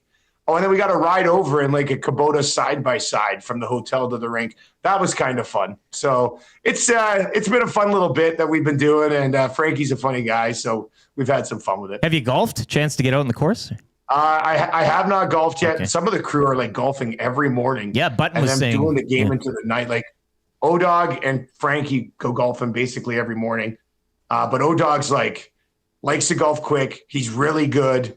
I heard it's a bit of a stressful situation to golf with the O-Dog because he wants to move along quickly. He's firing like a 72, 73. There's no chance I could play with him. But if there's no tiebreaker tomorrow, one of my buddies from high school, I didn't know that he'd moved from Victoria to Penticton, but he lives in Penticton. So I'm going to go down to Penticton tomorrow and golf with him. And then we do have a round scheduled for Saturday because that'll be an off day as well. Dusty, before I let you go, I know you're going to golf a little bit after the Memorial Cup. If your phone rings when you're away, don't answer. Because the last time you did it, we all got laid off. You know what? I bumped in last night to Paul Graham, who used to be my TV boss for 3 years. And he was actually, because I remember that morning we got fired. I had the night before, Paul Graham had messaged me and said, "Hey, and he told this story last night. He goes, I remember messaging you and saying, hey, I need to talk to you tomorrow morning at 9:00, even though you're on a golf trip." And I remember when I said, "Man, I'm on a golf trip. Can this not wait?" And he goes, "Oh, I can't wait." And then so I'm golfing the next morning, and I think you text me or called me, Jamie, and you're like, something's going down. Like, have you heard anything? And I'm like, what's going on? So I remember I texted or called Eric, who was at the studio, and he's like, I don't know. And then all of a sudden a meeting was scheduled for 9. And then I hop on a Zoom call at 9:00 that I thought was just going to be me and PG. And I get on the Zoom call. I'll never forget it. I was on the 3rd hole at Fairmont Riverside course because we were doing an extra round before everybody else rolled in for the trip. And I get on that Zoom call and I hear, there are 4 people on the call. And I'm like, what is going on here? And then our radio boss at the time came on and he's like, hey, Dusty, just to let you know, we just shut down 1260. Okay, got to go. And then the HR person hopped on, turned it over to Paul, and Paul was like, hey, shut down the radio station, but we want you to keep doing CFL play-by-play and all that stuff. But this is the anniversary of the trip. It'll be 3 years, which is kind of funny. And it was funny bumping into PG last night, and he's like, hey, don't pick up your phone on the trip. I said, I know, I won't. So he gets it. Although I don't think they're going to fire me. So, yeah. Enjoy the continental breakfast, enjoy the gym, and enjoy the remainder of the tournament. And the well, here's a quick note on the trip. breakfast. Yeah. So apparently, there's a buffet downstairs that if you have a certain hotel status, it's free for you every morning. And I had that status, but I wasn't aware of it. So I've been paying for breakfast every morning, and everybody else at TSN's been eating it for free. So I didn't find this out until yesterday. So I will have a free, delicious buffet breakfast later on this morning. You should get some sort of a rebate as well, perhaps. I would think. Yeah, tabulate the cost. And run that through HR. Thanks, buddy. Enjoy the rest. Yep, see you guys later. There it is. Dustin Nielson from TSN joining us this morning on the Firehouse Subs hotline. He's your GS Construction hockey insider and analyst. A bit of inside information and a bit of analytic as well. GS Construction, proud to serve our communities. They're hiring now, looking for experienced topmen, pipe layers, and operators. Go to gsconstruction.ca and click on careers to find out more. And he joins us again on the Firehouse Subs hotline. Let's get to your Play Alberta early bird of the day quickly here. We turn to YouTube. Trev, playalberta.ca is where you can go, or download the app and make it easier for yourself. Proceeds stay right here in Alberta as well. And if you are gambling, use your Game Sense. Hour 2 for Game Sense. Set a budget before you play. Stay informed. Visit GameSenseAB.ca to learn how. Remember, if you gamble, use your Game Sense. You didn't hit on Wild Bill last night, but you did get the Lane Hudson from the previous night with the Habs and the Hurricanes. We're going back to Montreal, Canadiens, Carolina. Who are you looking at in terms of a player tonight, either for the Hurricanes or the Habs to pop off? Okay. I would probably go with, I'm looking at the Carolina. Let's go with Carolina. Maybe Logan Stankoven. Point. Just a point. Just a point. Just a point. Stankoven point. You can get that up at Play Alberta right now. Hit up playalberta.ca or download the app. And remember, if you're gambling, use your Game Sense. A couple of good texts here in the Paris Jewelers inbox, 780-218-9999. Tom Dixon's mustache says, I went with the name Kepley's Boners. Bone, right? Oh, yes. Kepley's Sorry. Boner. Yeah. Bones. So, Brotherhood of, so there's nasty. that. Abutsky says, Don Matthews' 5th wife. Okay. That's going to be his team name. So, we're getting kind of deep here, but I like it. It is a chance to to kind of dive in, and I'm glad you're on the show. I because told you the story about players have Dawn, passed. me having to deliver an order of Nike shoes and apparel to Dawn's room when we were in Toronto, and he was in bed with a friend, and I'm like, I walk in. Oh, you walk? I'm walking because the front desk said, "Mr. Jameson." I said, "Yes." Go. And we're calling from the front desk. We've been told to call you because there is an order from some items here for Don Matthews. And he has told us that you should come down and pick it up. So I dutifully go down, dressed in my, of course, my dry fit green and gold shirt. Looking my khakis, ready to go. We got a game that day, man. And I go down, I pick up the stuff from Nike, and I take the elevator back upstairs, knock on the door. It's a big suite. So there's like two doors. There's the outer door and then the inner door. And I come in, hey, coach. Yep, it's J-Mo. Come on in, he says. I go in, and he's in bed, a friend. Satin sheets. Like a big flower display. Like they've laid it out for the head coach of your Edmonton Eskimos. And I'm thinking, oh, man, and I'll just drop this and go. And he goes, have a seat. Stay for a while. In the chair in the corner? Right. And it's like, I'm trying to think, Did you stay a while? Just for a chat. Okay. And then I hit the road, had busied myself with game notes and accreditation. Wow. Yeah. Oh, wow. Oh, you made the delivery. Coach. Hey, coach. Yeah. Dave, why don't you have a seat in the corner there? Yeah. Stay a while. Well, that's quite a... Yes. Did have that one on the card today. Dave Jameson, ladies and gentlemen, in for Dustin Nielsen this week. And magnetic schedule next guy. Week. Yes, you should have TM'd it. Let's get to a sports update here with YouTube, Trev. Free advice on the way. If you need any advice from J-Mo, he's been around. He has stories like that. He can help you out at any pinch. 780-218-9999. Lucas, CFL fantasy name Don Matthews' friend. Going off of that tale. But if you need advice from J-Mo, or if you want to give advice, I guess, to us, I'm always open for it.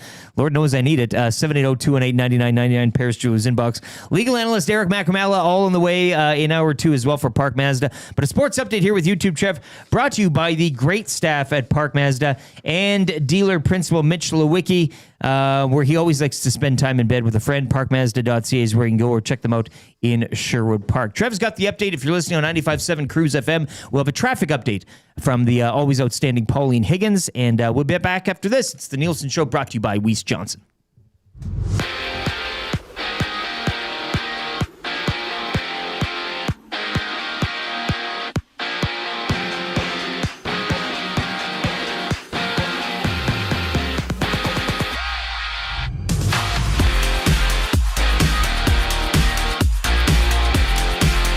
Bring out the brooms. The Vegas Golden Knights have punched their ticket back to the Stanley Cup Final. Vegas completed the clean sweep of the Colorado Avalanche last night, grinding out a 2-1 Game 4 victory to seal the Western Conference crown. Out east, it's Game 4 of the Eastern Conference Finals. The Hurricanes currently lead this one 2-1.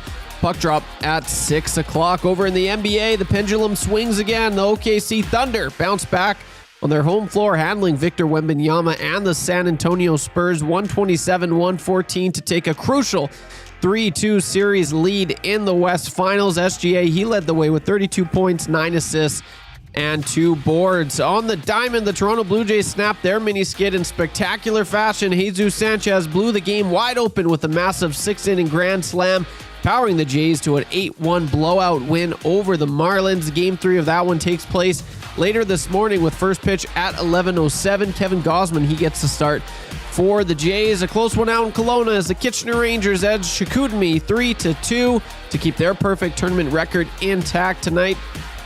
Sees the hosts, the Kelowna Rockets, they take on Everett Silvertips. Puck drop at 6 o'clock. Team Canada kept the good times rolling overseas, fighting past Czechia 3-2 in a hard-fought preliminary battle. Evan Bouchard, he chipped in with an assist on the game-winning goal. Next up for Canada is their first quarterfinals matchup against Ike Howard and the United States. Puck drop at 8:20 tomorrow morning.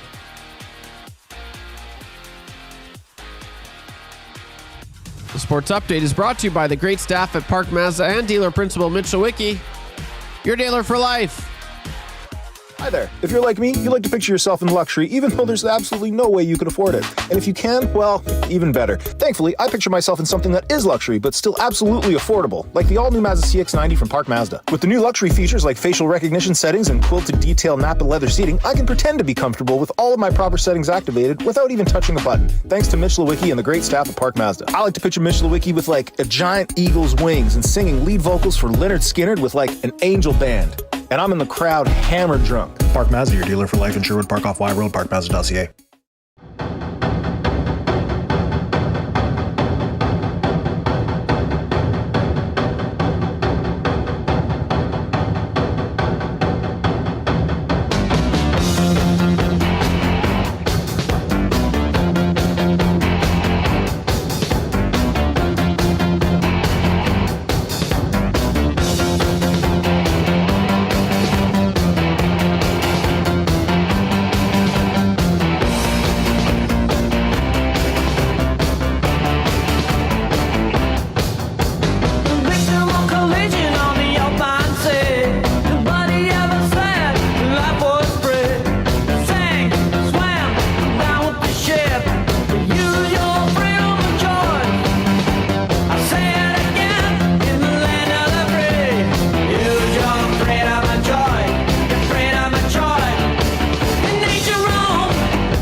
Hour 2 of the Nielson Show continues here on Edmonton Sports Talk. EST presented by Play Alberta. The Nielson Show brought to you by Weiss Johnson. Check them out today. AC, heat pump, hot water tank, garage heater, furnace, any of those needs. Visit wjsportstalk.com and book an estimate today. Dave Jameson in for Dustin Nielsen. Lieutenant Eric, YouTube Trev here with you as well. Welcome back to everybody listening on 95.7 Cruise FM. If you are watching on the YouTube this morning, smash that thumbs up, give us a like, and subscribe to the channel if you haven't already. Legal analyst Eric Macromalis still to come for Park Mazda this hour, and free advice coming up right now. We are coming live as well from the Popeyes Louisiana Kitchen studio. Free advice, if you need any advice from Jameson, specifically, or if you'd like to give us advice, free advice for Damon Bunting. He has been a consistent top-producing realtor in the greater Edmonton area for almost 2 decades. He and his team at the agency would love to help you find that right home or make the move from your current home. Check him out on DamonBunting.com or Instagram, Damon Bunting Real Estate. Names continue to pour in for CFL fantasy teams, which I love. Mark from Hope asks, did Don offer JMO a cigar in the chair as you were in the hotel room? Was that ever no? You have a drink? Well, I don't smoke. Yeah, but in that situation, maybe you were. Yeah, God, I wish I could remember the details of the conversation. And it was all, very lighthearted. Very loose and yeah. It's like nothing. You'd was never happening. know that we were about to go play at Skydome. I'm just watching a reel, I'm guessing, of Bryce Harper and his unique way of applying toothpaste. He shoots it into his mouth, not onto the brush. He gets a, and then you don't need that much though. You only need a little. You only need just a bit. I know, but it looks like he's firing it into his mouth, and you don't need a lot of toothpaste, do you? No, you don't, and that's some advice as well. You don't need to fill up the brush. Actually, all you need is a little dab, because then when you get it in your mouth, it does kind of it froths up and everything. Yes. Same with shampoo. No, you don't need a lot. Yeah, just a little bit of dab. shampoo. Then it froths up. Yeah, it's very impressive. Yeah, it's an emulsive, right? Isn't that the term for it? So. Sure. So that's a little advice there if you want to, you can really stretch those tubes a little more, given the the climate of everything costing more, you this get a little economy. more in this economy. Do you have any advice, though, that you'd like to give overall besides the toothpaste and the rationing of? I only learned this, well, say maybe within the last year. You don't rinse your mouth after brushing your teeth. You're supposed to leave it on there. Yeah, confession. I just learned that as well, like a year ago. Did you? Yeah. I'm not even. And then you leave it on there, but you're not supposed to kind of drink for a little while as well because you want to leave it in. Well, yeah. And where I learned it because of my condition is because I had a neck radiation, right? 6 weeks of just getting my head blasted. Was that I no longer have fluoride on my teeth because of that. So I have to take, extra care when caring for my teeth. And one of the, dental technicians said, hey, you don't rinse, especially you. Yeah, I was doing it wrong my entire life. Do you rinse? No, not really, actually. I don't rinse. No. But I was just told always sideways. That's what I did, always sideways. But up and down, apparently, some more advice. Up and down, apparently, is the best way to go. But very light, not hard, soft hard. bristle. Yes. You don't need a hard bristle or anything like that. Yeah. Grandpa would always say, up and down, Trevor, up and down. And I would not do that. Well, things have changed, Pops. Yeah, absolutely. Do you put the got a new toothpaste? sheriff in Do you town. wet the brush before you put the Yes, paste on, always. or do you put the Always. paste on and then wet it? Some people do that. Yeah, those people are weird. Those are the Hey, same well, then people you're that- knocking the those are toothpaste off the same- brush. Yeah, those are the same people that put milk first before their cereal. That's like Dusty. I have never Dusty would seen do that done. Dusty would do that. A lot of things he would do. Horse eyes. Dave Jameson Eyes. walking into a hotel room with Dusty and Button sharing fries. Stay a while. That could be much like have the a Don seat. Matthews. Yeah, and they're both in bed. Okay, fully now- clothed. now but you're going to above the sheets, but they're just right. Yeah. Yes. Not like it's more anything like comfortable that. this way to share a plate. Absolutely. Tommy Gazzola's what up, nasties, in the nasty chat. Nice to see you, Tommy the Wrench.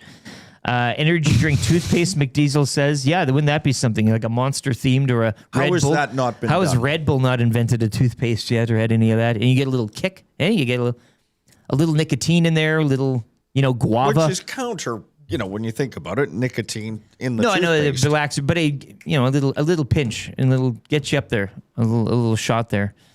Legal analyst Eric Macramel is set to join us in a matter of minutes. Get your intros in as well. I've got a full sack of them that I will be reading. A satchel of them.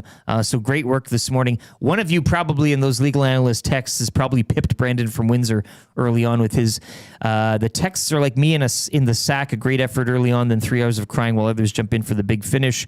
But Brandon from Windsor. Vegas will proceed to extend Tortorella for 5 years, only to fire him. Therefore, no other team can get their hands on him for a cup run. These are strong. Pretty They're- good, but they can live. Yeah, I don't know if Brandon from Windsor will do. Will go the full distance here. This unsigned text, I do both. Well, you wet the toothbrush, put the paste on, then wet it again. You don't need to wet the paste. It's fine. You can put that in your mouth, and I find putting the water over it kind of runs. It can sure run the we paste off have- the brush. Like most things in life, as we advance, more things are learned, right? And so in the area of dental care, I would assume that things have changed a lot over the years. And you So floss the fact that you would floss. twice a day, 3 times after every meal. You can be honest here. Minimum 2. Yeah. Flossing's good. I didn't for a while. That is the thing. Yeah. I'm, again, led to believe Well, by professionals is critical. Tube, do you do it? I know you don't read. I floss probably 5 to 7 times a a day. day? Come Yes. on, man. A day? Really? Yes. No. That's too much. Come on. No, Tube. You don't no, need no. to do that. No, because I don't. The picks. the picks I use, right? I have one in my car. And I always. It's kind of like a toothpick. I'm always just chewing on that thing. But every time I can do it no hands. I can get it through every tooth. Oh, come on. That's which like is doing pretty cool. the splits. Okay, Well- how about we do that? Cunning linguist. You perform that. I could do that. Okay. Absolutely. On camera. Yeah, for sure. Okay. Love it. Belineski, I floss with regular floss and then use a water flosser. Is that the pick? The water pick? Is that Yes. what it is? Yeah, I've never very used one of the those. same. But I do the same. It's None- recommended 1 in How many dentists? None of them are dentists on the commercial. They're all like, "Oh, I'm a dentist. I recommend this." When is we all do manual toothbrushes though. Hey, no, we're not electric. We electric boys in here. Does anybody have an electric? 2 years ago, I got a battery. I used one for a while, but for Christmas, I asked for an electric toothbrush. And you got it? It's pretty You wicked. use it now? Yeah. Yes. I got it all lights up. going on, Eric. There's like But I have to. 3 colors on it. Yeah, you keep that thing. Yes. It can be a dirty mouth at times, but you like to keep it clean. You got it. Yeah. How does doing a stupid TikTok dance help your teeth, Vance Van Vandervan? I don't know what the... He also says shooting the toothpaste straight in your mouth is called the Jenna Jameson method. Oh, no. Come on, no. I hold the Come on toothbrush now. perfectly still and then jump up and down. That comes in from the rookie. It's an interesting... I kind of like just the idea of that, bouncing up and down. Yeah, it's not the sun Cleanse going around yourself. the earth, it's the earth turning, No. and the sun is... So it's... Stick tap for referencing Jenna Jameson. Luke in Cowtown says, I invite the hotel maid in to brush my teeth while I'm still in bed. I do have to go back. I went for a cleaning the other day. How did that go? You were nervous. You were a bit... Well, there was some trepidation. It was a Friday and I was tired and I was hungover. And so I kind of like had a nap in the, they're talking to you, they're blabbing away. You can't talk. And then I'm kind of not paying attention. So I said, wait, what do you do? But I have a few fillings I need to go in for early next month. Okay. Yeah. So there's that. And I hope I don't like getting the freezing, the needle. I can take, it's not pain. And The it's fine. needle and the damage done. Well, and that's the thing. I'm scared that it's going to be. Hit a nerve? Well, and it never comes out. What, the needle or the freezing? Because that can happen. That can happen. Yeah, and that's why I don't like. I like the thrill of getting your mouth frozen. Like it's kind of funny. You're all, it's funny. Yeah. But then like I don't want like it's lots of stuff's going on in there, Dave, and I don't I'm well want. aware. And I know they're professionals, and I trust them with my mouth. But I've never heard of the freezing never actually like it doesn't dissipate and just kind of go away. Yeah, it can kind of get stuck in there if you do the wrong thing. I mean, it does happen, but strike a nerve, hit a nerve. Well, the stuff they gave me prior to my cataract surgery, I'm like, I wouldn't mind going through the rest of my life with this kind of a buzz. It was good. Nice. I've never gotten put out. I said though, to the technician, any chance you could slide old Davey a little pinch I could take like a traveler just to take home? Well, they give you that little treat bag at the end with the floss and the brush and the paste. You put a little in there. Have you ever been gassed though at the dent? Like, have you put out? Sure. Because they don't really do that in like No, it's not they a don't. common practice. I think some places still do it, but I remember when I got all my wisdoms out, they had to put. It's not like blue velvet, But he put his foot on the chair to yank out the tooth, like the horse. Yeah, like they're really huge, and you feel the pressure. You still have all your wisdoms? Yeah. Yeah. I had They're that just coming happen in to me. now, believe it or not. Oh, have fun with that. Oh, I don't good know. luck to you. Hopefully they. Yeah. The other day, my teeth were really hurting, actually. Yeah. Yeah, that's a. Check the EST handbook to see if that's covered. Yes, sir. Because I have to. I wore corduroys back when people wore those things. I guess they still do. Yeah. And when I had my root canal, and I was sweating so furiously, it left the lines from the cords on it because the guy was over me. Yeah, cords in that situation are because that's a hot pant. He looked like Semenko over somebody. Just pull, It's a lot of start pressure. the mower. A lot of pressure. Yeah. You can still feel it. Get that tooth out. Rookie again, game changer. Take your water pick game up a level with a gas-powered pressure washer. You will never have to brush again. So there's an option. Looks like our next guest is ready to go on the Firehouse Subs hotline. It is our EST legal analyst, Eric Macramala, and he's for the great staff at Park Mazda, where dealer principal Mitch Lewicki gets his staff to brush his teeth 3 times a day at the dealership. Park Mazda, your dealer for life. A few Macramala intros before we bring him on. EST legal analyst and guy that pretends to drown at public pools so the lifeguard will touch him. That comes in from Triple P. EST legal analyst and guy whose motto it is, if it's not illegal, if they're related to you. That comes in from the rookie. EST legal analyst and guy who spent millions trying to figure out where your lap goes when you stand up. That comes in from Vance Van Vandervan. EST legal analyst, a guy who was banned from Tootsie Roll lollipop contests worldwide for protesting what constitutes as a lick. That comes in from Greg. Let's bring him in right now. Legal analyst Eric Macramala and his team of writers. We welcome them to the show as well. Eric, how are you doing? You are live with Dave Jameson and myself. Well, the live part. I know. It's only been 15 years of free segments. By now I know I know the drill. I love that idea. I mean, I don't want to make fun of drowning. It's a terrible, disgusting thing. We have a pool, and I make everyone sign a waiver and then wear life jackets, and I empty the pool to make sure that nobody drowns. So I'm quite vigilant, and there's no diving in an empty pool as well. But I do like the idea. I'm drowning. Kiss me. It's beautiful. I love that. Do you remember the pool outside Jerry Park? Remember it? You're a man. How old do you think I am, sir? Well, what color is my hair? Well, it's a rich black. Are my nipples touching my knees? No, they are not. No, How old? Photos. You may have seen photos of, John Boccabella driving a ball to straightaway center and going into Boccabella. That was, they had fun with his name. And then Mac Jones, the mayor, Jonesville in left field. I mean, I am an Expos fan, so I knew what was going on at the time. Yeah.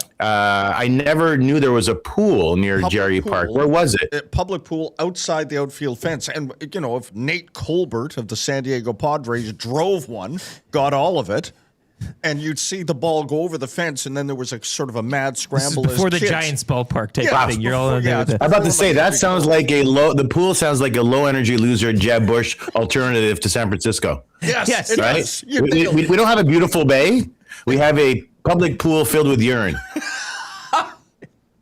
Right? Like we had a baseball tournament this weekend in beautiful Rochester in the state of New York. Right. And I stayed at the same hotel. It's a great hotel. I love it. It's tremendous, high energy, big ratings. My son said, "Daddy, can I go swimming?" And I'm like, I don't think so, son. He goes, "Why?" I said, "Well, look at the water, sweetheart. It's disgusting. It was murky and filled with pee-pee." So anyway, he went in and yada, yada, yada. And now he's a 9-year-old with herpes. But whatever, it happens.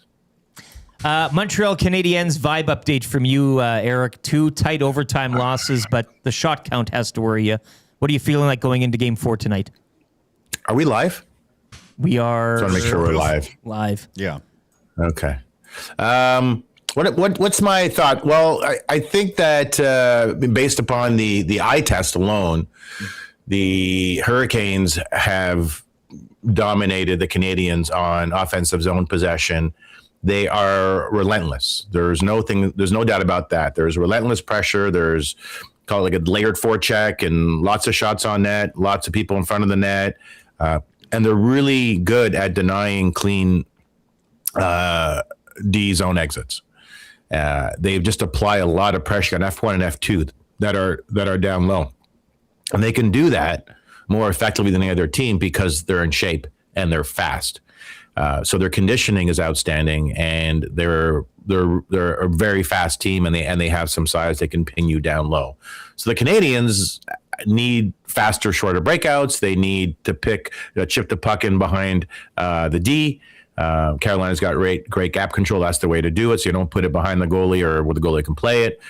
And they need to get bodies to the net. I think they need to be less handsome, less beautiful, less pretty, and they need to be more in your face. But it's tough. Carolina is a very difficult team to play because they are relentless, and they can be so because they seem to be in tremendous shape. It wouldn't surprise me if every player on that team had a thigh master. That's how much in shape they are. Yeah. Now, thigh master, it's a dated reference back to my days at Jerry Park, swimming in a urine-filled pool, but you guys know what I'm talking about. I think Jackson Dart uses one, hey? Or so I've been told. Yeah. Yeah, he's having a tough few days. Those legs are just... just staying with the Habs, because, please, I'm like a homeless person. I can talk forever about nothing, but, what has been interesting is Cole Caulfield has been gently inconsequential from one standpoint, and that's offensive zone puck retrieval. I haven't seen him... I rarely see him battle for the puck down low, and when he does, it's a fleeting thought because he loses that battle relatively quickly. He's great on the power play. You need him there, although Carolina converges on the puck carrier on the power play. There's no timing in. They can do it because of their speed, size, and skill. At this point in time, it's an open question as to whether Cole Caulfield continues to play with Suzuki. Suzuki is an elite player. When the puck is on his stick as a forward in the NHL, you have 4 or 5 decisions you can possibly make. He always makes the best one. He operates at a different level. Are the Canadiens better served with having Demidov try and play his left side with Slavkovsky on the right to try and create more offense and drop Cole Caulfield down to that second line? playing with Jake Evans, who's a smart player, and Alex Newhook. I'm just wondering if there needs to be a change, because right now, the manner in which he is playing, he's effectively, and I hate to say it, but again, gently inconsequential. I use the word gently because it does help, I think, buffer what I'm saying. It helps.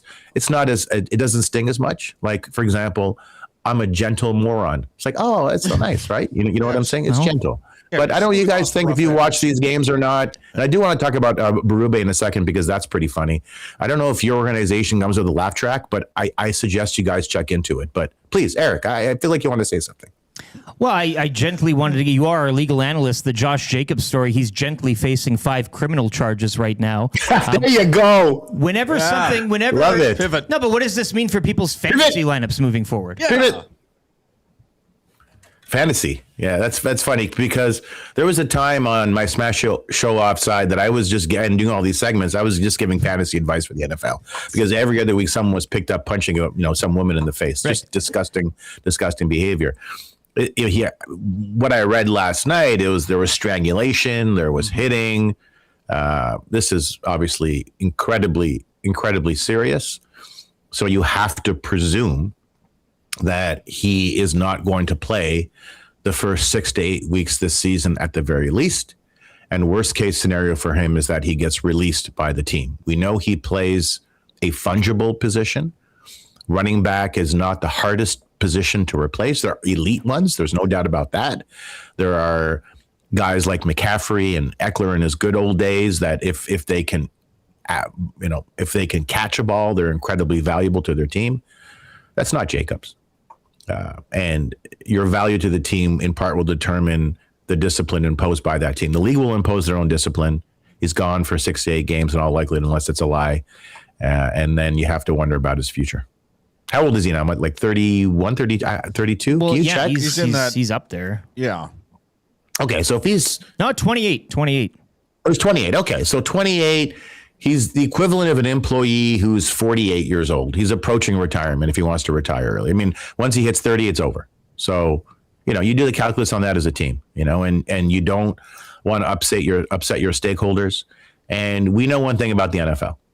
Simply by virtue of their national media revenue, every team gets a check in excess of $400 million before the season even starts. Their labor costs plus benefits don't top $275 million. So they're effectively in the black. Of course, you have to pay everybody to do a lot of different things. So it's obviously not a sweeping, precise statement, but you get what I'm saying. That's why the NFL can take the position that no one is bigger than the game, including Michael Vick. It doesn't matter who you are. So you wanted to get to Craig Berube, reported a 3 to 4 hour interview over the weekend with the Oilers. I got a rogue curl. I don't know what's going on. Yeah, well, I don't. I mean, I guess it's just more of the same. After we did that segment last week, I was getting emails from your listeners to my Gamblings account. That very rarely happens. Usually it's hate mail and they'll find me, but they were like Macromala. I'm like, it's pronounced Macromala. Macromala. That is insane. We agree with everything you're saying. And there was a swell of support, I think, simply because there is a lot of frustration with your fan base. Fans are not stupid.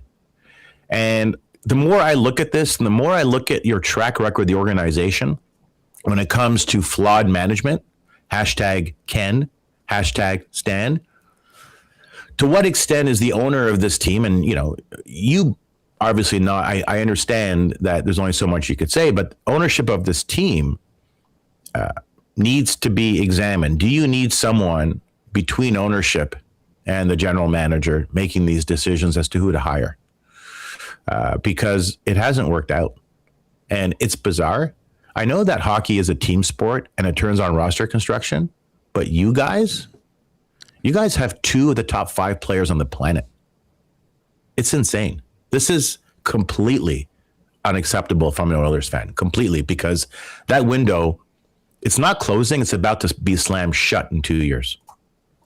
You like that? That was good, eh? Yeah, that was good. That's a great dismount. One quick one for you. The Leafs were in some quarters criticized for using a search firm in the Chaika Sundin thing that they arrived. Like a con. Yeah. Yes. I call him Con. C-O-N. Chaka Khan. Shaka Khan. Yes, yes. Queen of Funk. I love it. Yes. What should the Oilers use a firm to engage? To find a general manager? Yeah. Or find a coach? Well, To find a GM or a coach? it's your point about reshaping this organization, because you're not wrong in what you said about, ownership and then that next layer. Yeah. I love how you said that. Yeah, it's like I could see it now. Reimagining the Oilers front office. I love that. That's gently amazing. Whether you use a search firm or not, I mean, it's just a bunch of people like us, right? Yeah. They're just people. There's not magic to it. The Canadians did not use a search firm. Jeff Molson asked Gary Bettman, who do I hire? And he said, Jeff Gordon. He did a great job with the Bruins, did a really good job with the Rangers before, except for Capo Caco and Lafreniere, which I guess that's 1 and 2. So that's maybe a big deal. But he had Bob Roth there too, so that was surprising. And then he got fired by Dolan because Dolan is the worst owner in all of professional sports since Don Sterling left the Clippers. So I don't know if you need a search firm. I think what you need is judgment. Don't you need judgment? You need the requisite level of judgment to make good decisions. And it's not about, you can't be impulsive, you can't be reckless. You have to be thoughtful and pensive in your decisions and understand that all this is a process. You can't rush to make decisions. You can't rush to judgment. Berube is a known commodity. And perhaps Tortorella is inspiring some GMs to go back to the well. I understand that. But is that really the issue that ails the Edmonton Oilers? Is it really coaching? Or is it just a gentle level of dysfunction throughout the organization? I would submit, sir, my friend from Jerry Park, we had season tickets sitting side by side when I was 1 month old. I would say that the latter is your more likely scenario. A gentle dismount, EST legal analyst and guy who keeps his pool at a steady 75% urine content, well below 90% standard sip of public pool. Just simmering. Comes in from Vance Van Vandervan. You have the best listeners. You have the best listeners. This week, Eric? Do you have anything else you'd like to touch on? This is a new part of the segment since Dustin is apparently dead. To give you the floor. I mean, where's Dustin? Maybe I can part with that. Where is he? Is he dead? He's doing it all for TSN. He's kayaking. He was driving to Zamboni. Zamboni last night. He was driving around the ice. He was in a Zen garden. It's all for content. Yeah. For Bell Media. Oh, okay. So now he's calling that stuff? Yes. That's nice. I'm happy for him. Any parting thoughts? No, I would say that if a child urinates in a pool, you make them drink the water in the pool to teach them a lesson. Agreed? I think that's what you do. Sustained. Yeah. Like I yell at the kids in my backyard, no pissing. Don't piss. I swear to God, you piss, I'm coming after you. The great nothing wrong with that. I know. By the way, launched a ball into that pool. It was forever nicknamed Willie's Pool. Okay. Leave it there. Yeah.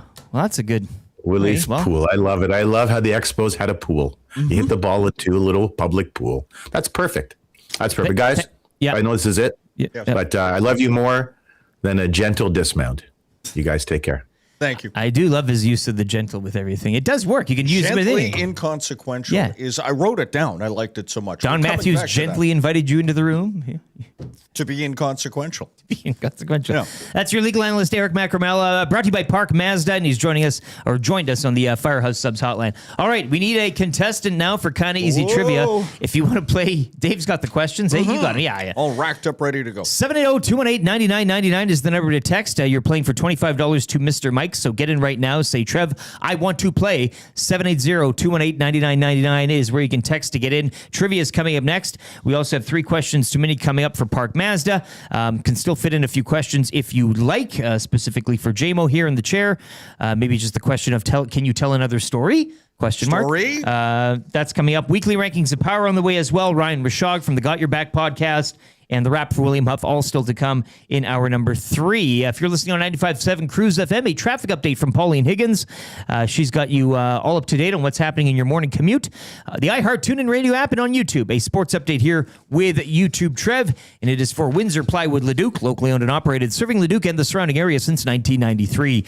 Doors, flooring, baseboards, and of course, plywood. Go see the knowledgeable staff at Windsor Plywood Leduc. Dave Jameson, and for Dustin Nielson, Lieutenant Eric. It is the Nielson Show, brought to you by Weiss Johnson.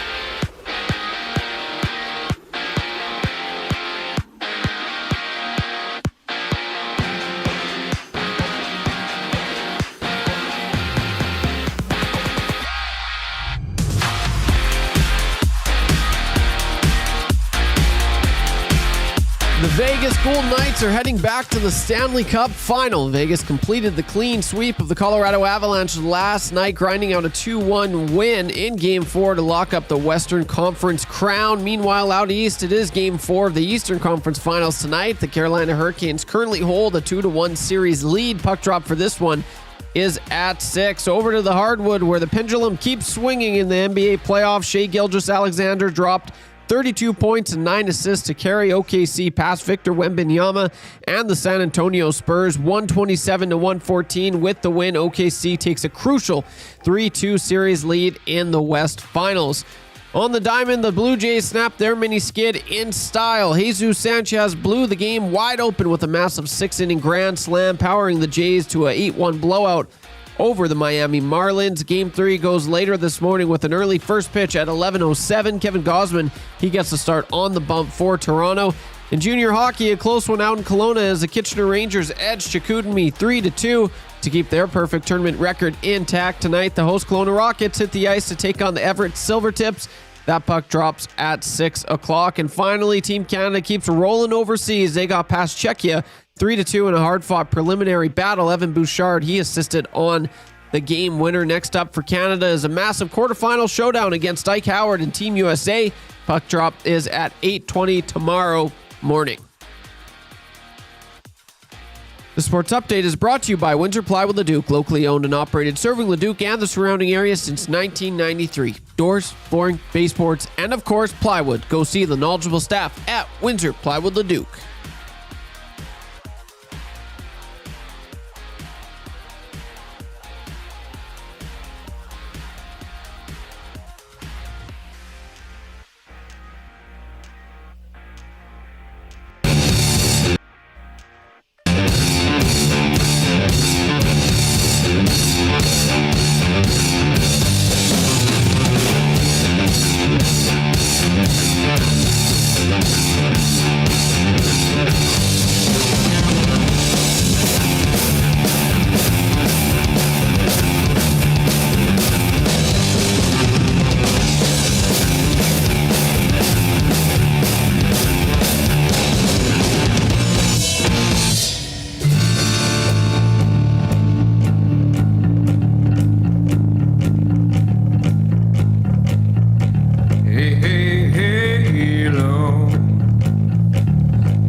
Hour 3 of the Nielson Show is live. The Small is playing in there, which you gotta love. Dave Jameson in for Dustin Nielsen here. When did they call it quit? They've had a reunion show, right? Yeah, they had a reunion show at the Starlight a few years back, which was a very good time. But yeah, the Little Smalls there. Hour 3 of the Nielsen Show live. Dave Jameson in for Dustin Nielsen. Lieutenant Eric YouTube Trev will revisit his trade of the day, which is actually popping off pretty good. You can vote online for the trade. McDavid for Quinton Byfield, Adrian Kempe at 27 first, at 28 first, and second.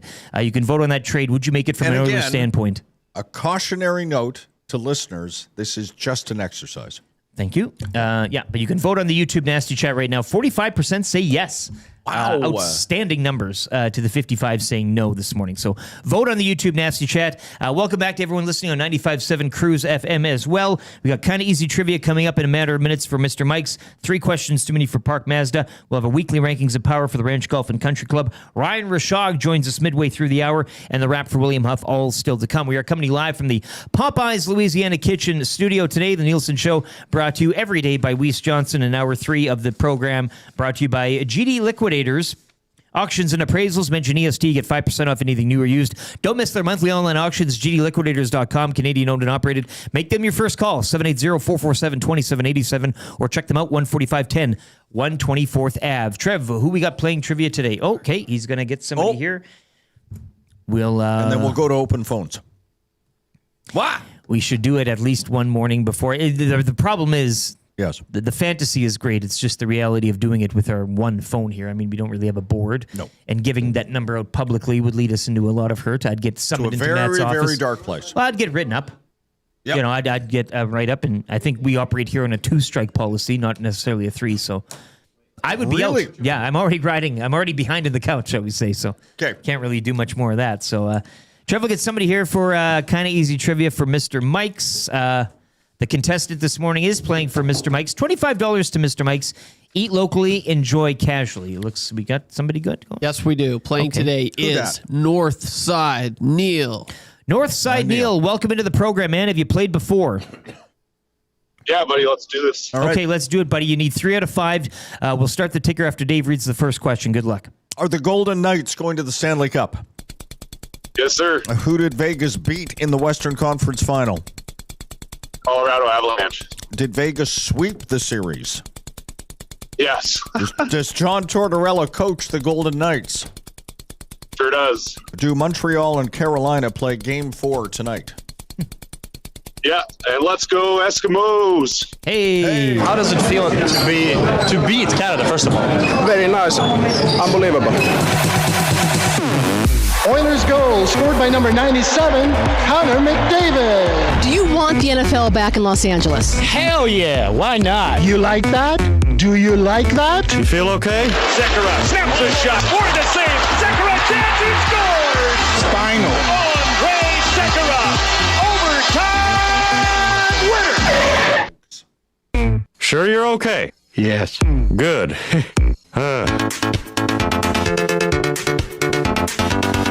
Barry Sanders! Very nice.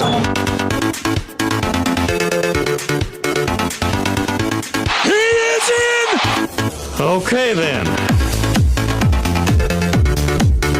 Oilers goal! Scored by my main man and best buddy, Connor McDavid. I'm Rick Pinto. It's like there's a party in my mouth and everyone's invited. Very nice. And remember, if you're out partying this evening, have a plan. Unbelievable. It's me, Ness, the Moose. Very nice. And everyone's invited. Too high to drive. Connor, call me. Ness. LA doesn't have a football team, which is sad. I am looking to buy. Very nice. That's it. Now I'm done for 2015. All right. Northside Neil. Taking it home today, 5 to 5 Connie's trivia. He's off to Mr. Mike's, and he unlocks a Club Beat Loop remix from the vault. Yeah, would that be your favorite side of the city, the north side? Well, I don't live over there. I haven't, but But you don't mind going out there, and lots of people I know. Yeah, like West Coast, Best Coast. Good ball diamonds. Yes, honest folk. Yeah. Honest folk. Yeah, the Gazolas, the Iwanics, they're all right? Salt of the earth. Congratulations to him. He's off to Mr. Mike's. Let's get into 3 questions to minute right now for the great staff at Park Mazda and dealer principal Mitch Lewicki, who got to the dealership extremely early this morning. He likes to get there early and put the coffee on and welcome all of his employees in. Park Mazda dealer 5. That's a leader. That's a boss. That's a guy who knows how to lead by example. Yes. Yes. Social media, guys. Where can people follow you, Dave? Dave Jameson. And that's on what platform? That would be on X. X. Sorry, I should have stated that right out of the gate. Some people would think you do have an Instagram account, albeit defunct. But Trev, where can people follow you online if they so choose? Yeah, you can do so at YouTube_Trev on X, Twitter, or Instagram. And you have a YouTube channel. And I do have a YouTube channel. Yes, if you want to, we're on the road to 8K subs. If you want to give that a subscription, you can subscribe. It's free. Above average, one word. We're also on the YouTube right now. I know Nash Osborne says 45 likes. What is this, amateur? No. You have to refresh the page, Nash Osborne. We changed 100. Oh. So. Yeah, we did. Changing 100. Let's get to 200. Appreciate the support here. I know the big man's away, and you get the C team, or even the D team, I guess, since your name starts with a D. We'll call it that. That's a good tie-in. But smash that thumbs up on the YouTube, and subscribe to our channel as well, as our pursuit of 15K does continue here on Edmonton Sports Talk. Great programming. If you are listening, 95.7 Cruise FM, Sports Talk throughout the day. 9 to 11, you got the Hangout this morning with Maddie and Tom. You got the Lock Shop with Iwanic. I will be on the Lock Shop, I do believe, tomorrow joining Iwanic. It'll be him and I in the studio doing the Lock Shop. Oh, my. Where's Huss? Must have the day off. Must have a maintenance day or something like that. And kind of... Load management? Well, he does He's on take a fishing trip. A fishing trip where he wears the big hat. Yeah. He always has That's so pictures. cute. And he's got a little sunburn on the nose or whatever. Yeah. Haas is an adorable guy. Today is Wednesday, so it'll be the Oil Stream with Tom Gazzola. That goes noon to 1. EST Afternoons with Hernan Salas and Joaquin Gage. And the Reed Wilkins Show with Jason Milne and Zach. That comes your way 3 to 6 here on Edmonton Sports Talk, live and local 6 to 6 Monday to Friday. Question number 1 on 3 questions too many. Yeah. What is one thing about the Vegas Golden Knights that you could actually cheer for right now? We've gone over the things that we dislike about them. Well, is there I think one there's thing? lots to cheer, but Okay, I'm maybe not a bit of an outlier in this area. Yeah, I guess the question goes to like the diehard Oiler fan out there who is really getting a headache from the Golden Knights and watching their success. Their persistent excellence. I respect an organization who, in a highly, the best league of its kind in the world, like there is nobody playing hockey at a higher level, the most competitive hockey league in the world, and that they are able to do what they have done. You may not like the dark arts that they perform. Gamesmanship. Sure, all of that. They've gamed the system, if you will. But it could have very easily gone the other way, and they could have failed miserably at all of this. I mean, remember when they launched, Vegas was seen as taking a bit of a flyer in that market. Yeah, the whole success was not assured. It was always their team, though, and it wasn't like a relocation. So this was, they will always say this is the original. This is the OG. They're the OG. Yes, I understand that. Okay, well, so you're going with just the vibe of them and everything like that. Yeah. And I like it too. We always say like a good heel and a good rivalry. You always need the other side, the dark side, if you will, or the bad side to be good. Are they likable? No, unless you're a Vegas Knights aficionado. No, they're not. To the outsider, there's ample reason to hate them. I think a lot of people echo Vance Van Vandervan here. He says the fact Marner's success pisses off Toronto fans is the thing that he likes. I think that's kind of the one out there. Trev, is there anything about the Golden Knights that you find endearing? Man. The only thing, really, it has to be Mitch Marner for me. I was like, there's a little bit of you know what, I'm happy for him. If the Vegas Golden Knights win, obviously that sucks. For so much more reasons than I have good. The only good is Mitch Marner for me. Like I would be like, suck it, Toronto. Yeah. Yeah. Star leaves the big Canadian market looking to give them a cup. Just goes absolutely stateside. crushes it. So that's good. He's a cautionary tale. He's refound his love of hockey, seemingly. But the idea of Rasmus Anderson, who is, in my opinion, I can't stand him. I hate him. Yeah, that's another. I despise him. We've got a lot of notches for the hate. The softest, you carry a lot player. of hate around, don't you? A little bit. But he is just and if he wins the cup, before McDavid, he doesn't deserve that. Text flying in about Mitch Marner, obviously. I mean, that's the place people are going. Kyle the Mechanic. I like the fact Mitch Marner is excelling in playoffs out of Toronto. LOL, LOL, laugh out loud. Scuba Steve says, why the hell didn't we sign Tortorella? Okay. DeBoer was also out there as well. I know. Tube Sock says there's so much to cheer for on this team. Tortorella for one. The Mitch Marner story. Carter Hart's redemption. There's probably a few more that I can't think of. Colton says the only acceptable answer is the Marner thing. I don't mind the Tortorella thing either. I like that. I know we all are big brains. We laughed at it all. But that's a story as well. I don't think Tortorella's done so much to piss off this market. No, you know I what don't I mean, think so. from an Oilers fan's point of view. So there's that. He is, by all accounts, an outstanding person away from the public persona that he occasionally, I mean, sometimes his news conferences are really quite insightful. And he's thoughtful. And then there are the moments where he goes John Tortorella. That draws you All in, of man. that's yeah. That is performance. Yeah. Question number 2, Vance Van Vandervan. I know everyone has peed in the pool, but have you ever number 2'd underwater? Full disclosure, I have in a lake. I knew there was no way I was making it to the outhouse in time. I mean, doing it in a lake, I mean, that's just, you're kind of fertilizing the whole ecosystem, right? I mean, there's no problem You're there. giving back. Yeah, you It's are. Yeah. essentially- It's kind of the circle of life there. I don't recall it. You go fishing sometime outdoors, Don't eh? look at me. What the heck is wrong with Well, you? you've been out. You No way, stranger not a to chance. wild water. I've got my throne. It's at home. Which But if you're never not at use, home, 'cause though, you shared earlier in the week, you don't go to the rarely- bathroom. Yeah, you don't use the I don't. bathroom. Can't recall it. So you may have, but it could have been after a Devo Well, it concert. could have been at and- yeah. Kerrisdale Pool or at the Jewish Community Center where I learned how to swim. Okay. But I don't recall it. I'm sure back in the day there would have been a harsh punishment. I mean, real tougher on kids back then. I love the fact that Toronto continues to live rent-free in the minds of every Edmonton fan. That comes in from Algorithm Allen. I think it's always, you look to your neighbor and you see them doing maybe worse than you are right now, which the kinda Leafs are. And laughing at them. Like, I Yeah, don't know. It's not like you're not Leaf obsessing fans over it. talking about the Oilers' success over the last few years. We're kind of, I don't know, at least I am. Like, there is no success in Toronto. So that's why it's funny. Yeah. It's not like they're absolutely crushing it and we're talking. No. Oh, They're yeah. a pretty the- good the team Flames. 2 I think years Vegas ago. Vegas lives in the minds of Oilers fans more so because of Yes. their Yeah. right. Like that's the whole. Yeah, no, you can't.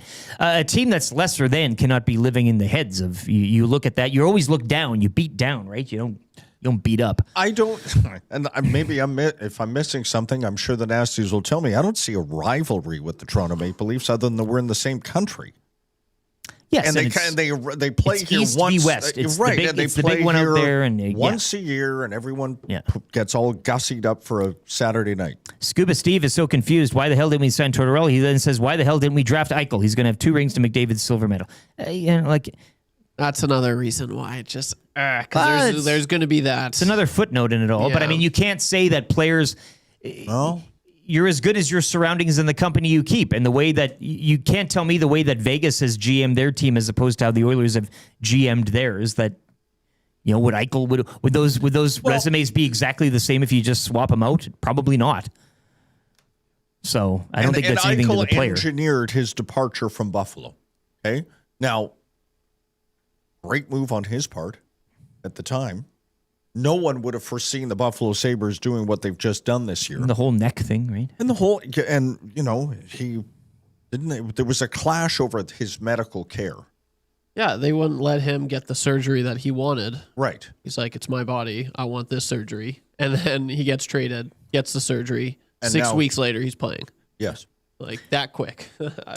JKB says, I did it surfing in Costa Rica. Hashtag Aquaturd. JKB says... That's not a bad CFL draft name. Aquaturd. Yeah, okay. Aquaturd. Well, sure, yeah. Boatman. Something with the Argonauts you could work in there. Yes. JKB says, I did it in the bath once as a kid. My mom was not pleased. Yeah, I mean, as No a kid, doubt. you kind of involuntarily, but... question And number... then there is the scene from Caddyshack. Sure. Drowning or buried alive? If you had to pick one, which would you choose? Drowning or buried alive? Wow, neither is a. I think the way drowning. I'd like to go. Just it's a little quicker. Oh, well, I guess if you're buried, like, are you like in a box buried? Or are you just kind of in a pit and then they start throwing dirt? Because I'm just trying to imagine how I would find myself in a situation where I could potentially, maybe in an avalanche or a landslide. Or am I, hey, Dave, can you lie down for a minute in that hole? And then people quickly scramble to get shovels and they bury me before I can get out. There's a Netflix show that my wife is watching. I know it's pretty popular. The name escapes me because I'm not watching it. But she watched an episode last night where a guy gets in the car. It's a mob thing or gangs or whatever. Yes. He gets put in a coffin, a wooden box, and then there's a tube, like a piping that goes up, and he's got this little tube, and it goes out into he's buried like in a construction And so he's yelling through this tube, and the tube goes into his face. Then a rattlesnake crawls down the tube and just annihilates him through there. So that I think Buried Alive, we've all seen the Kill Bill where she punches herself out of the coffin and digs her way up. I mean, there is a slight chance of escape, I guess, if you are in a coffin buried alive, depending on the coffin. If it's just a wooden, you could somehow work your way out of there. Drowning, though, I don't. Would it be like, I don't know how you would go. Would it be quick? Would you be feeling it? Oh, I think nobody ever would knows. Be. Like you would be overtaken, right? It's almost buried alive in water. It's in the the same. lungs. Yeah. What a terrible image as people are going to set off. Hey, well, we already had the number 1, number 2 question, so it was kind of a okay. Fair enough. It was an offside 3 questions to me. Yeah, well, it's more of one of those personality quizzes, right? And then it determines what type of how person. tough are you? Yeah, right. That type of thing. 780-218-9999. Poop Stain says, drowning for me, I'll just take 3 or 4 big gulps and it's over. Yeah, I guess you could expedite it in a sense. Like you know that it's happening, so you just open the mouth and a couple of gulps. Euphoria, that's the show. Euphoria on Crave. That's the show that I was talking about. Yeah, so it's on Crave. Sorry.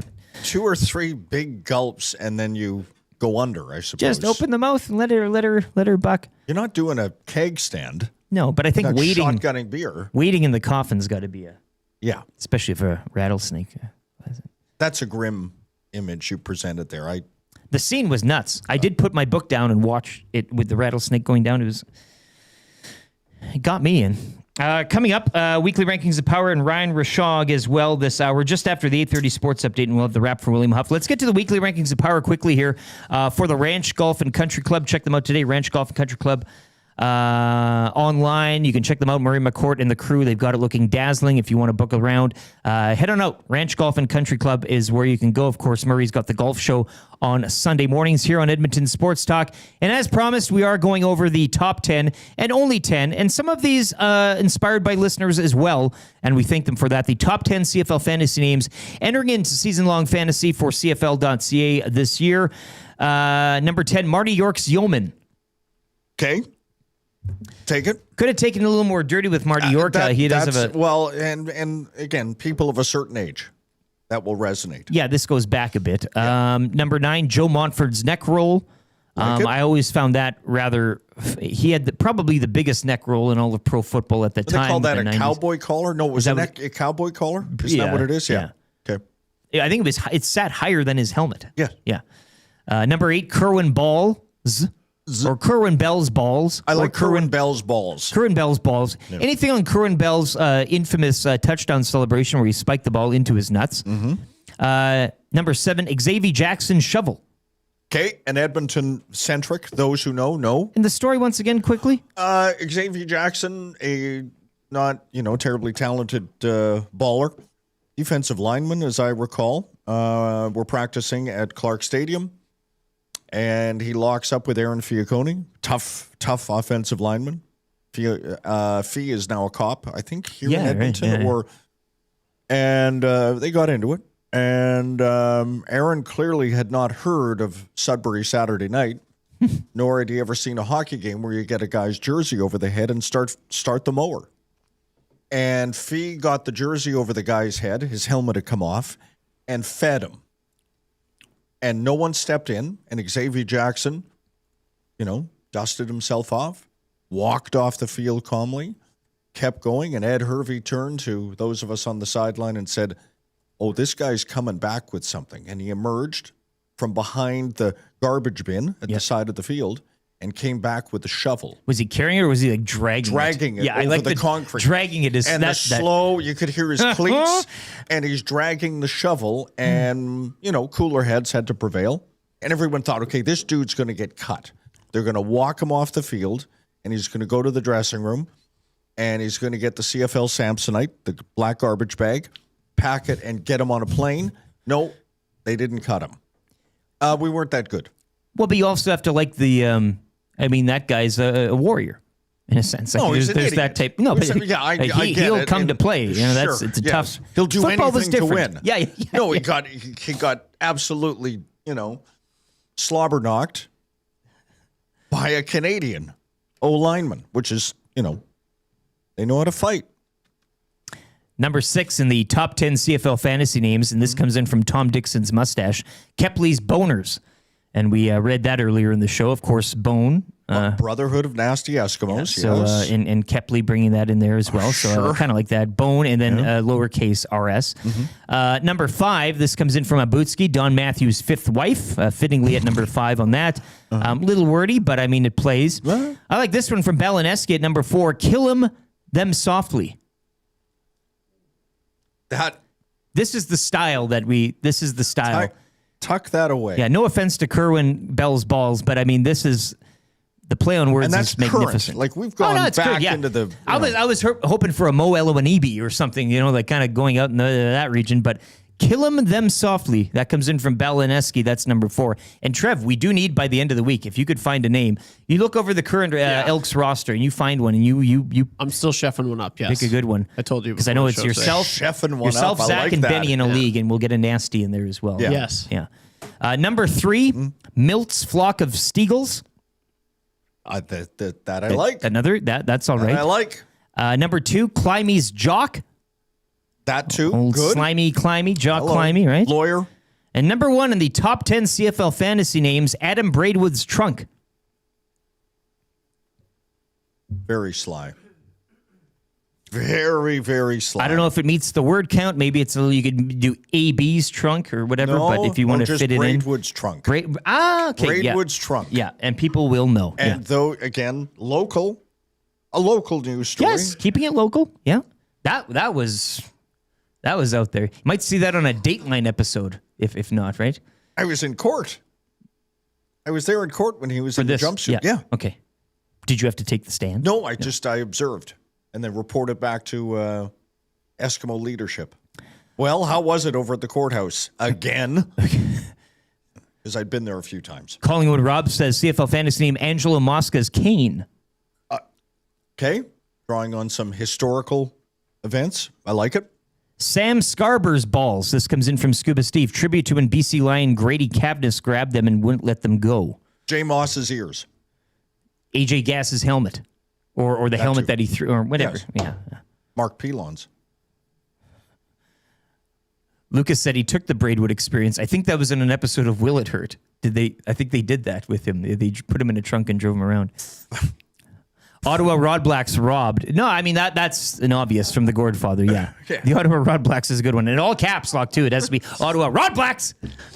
Hello, Canada. Green Eggs and Tracy Ham. That comes in from Jonesy. So, yeah, Excellent. this is good. I know like where this we're experiment. going Yeah. with this. Let's get to a sports update here with YouTube Trev. If you are listening on 95.7 Cruise FM, a quick traffic update from the always excellent Pauline Higgins. We'll be back with Ryan Rishaug from the Got Your Back pod, talking Oilers coaching search and more with him. And the wrap for William Huff still to come here on Hour 3. It is the Nielson Show, brought to you by Weiss Johnson, Dave Jameson in for Dustin Nielsen, and Lieutenant Eric. We'll be back in a couple seconds.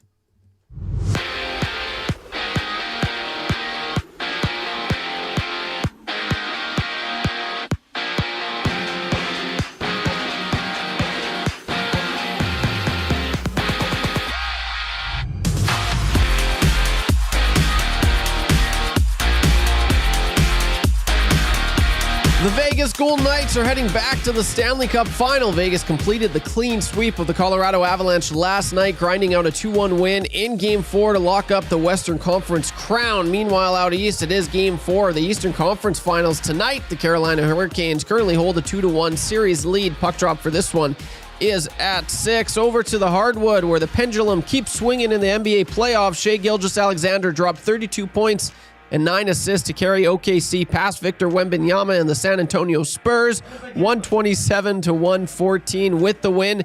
OKC takes a crucial 3-2 series lead in the West Finals.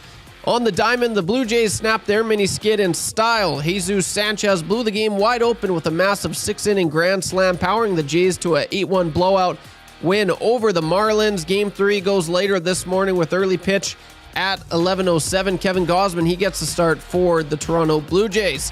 In junior hockey, a close one out in Kelowna as the Kitchener Rangers edge Chicoutimi 3-2 to keep their perfect tournament record intact. Tonight, the host Kelowna Rockets hit the ice to take on the Everett Silvertips. That puck drops at 6 o'clock. And finally, Team Canada keeps rolling overseas. They got past Czechia 3-2 In a hard-fought preliminary battle, Evan Bouchard, he assisted on the game winner. Next up for the Canadians is a massive quarterfinal showdown against Ike Howard and Team USA. Puck drop at 8:20 tomorrow morning. YouTube Trev, you're up to date.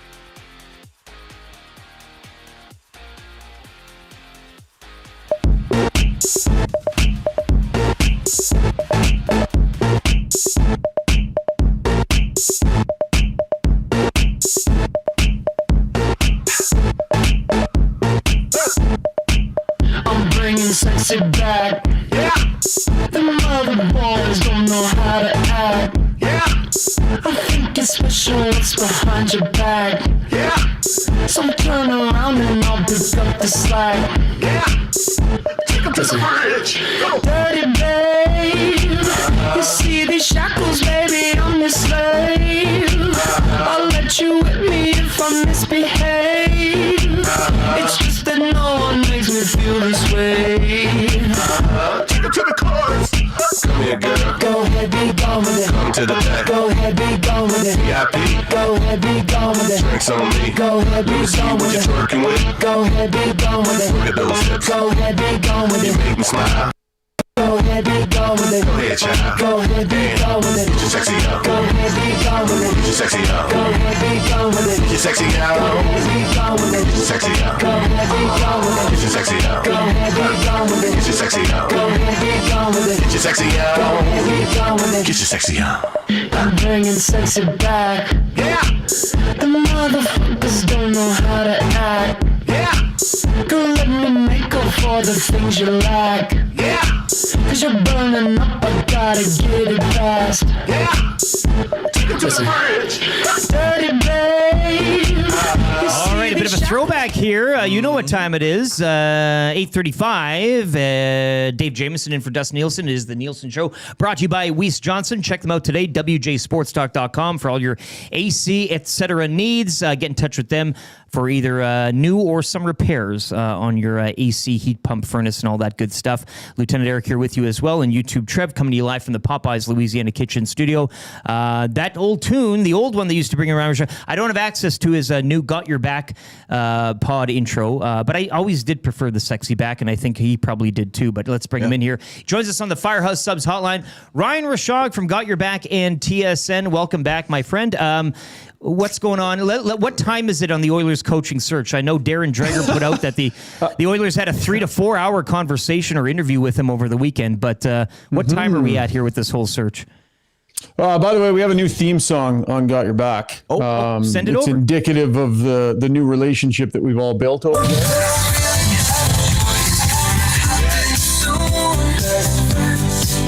It's work. The friendship song. Yeah. We've got a really good week.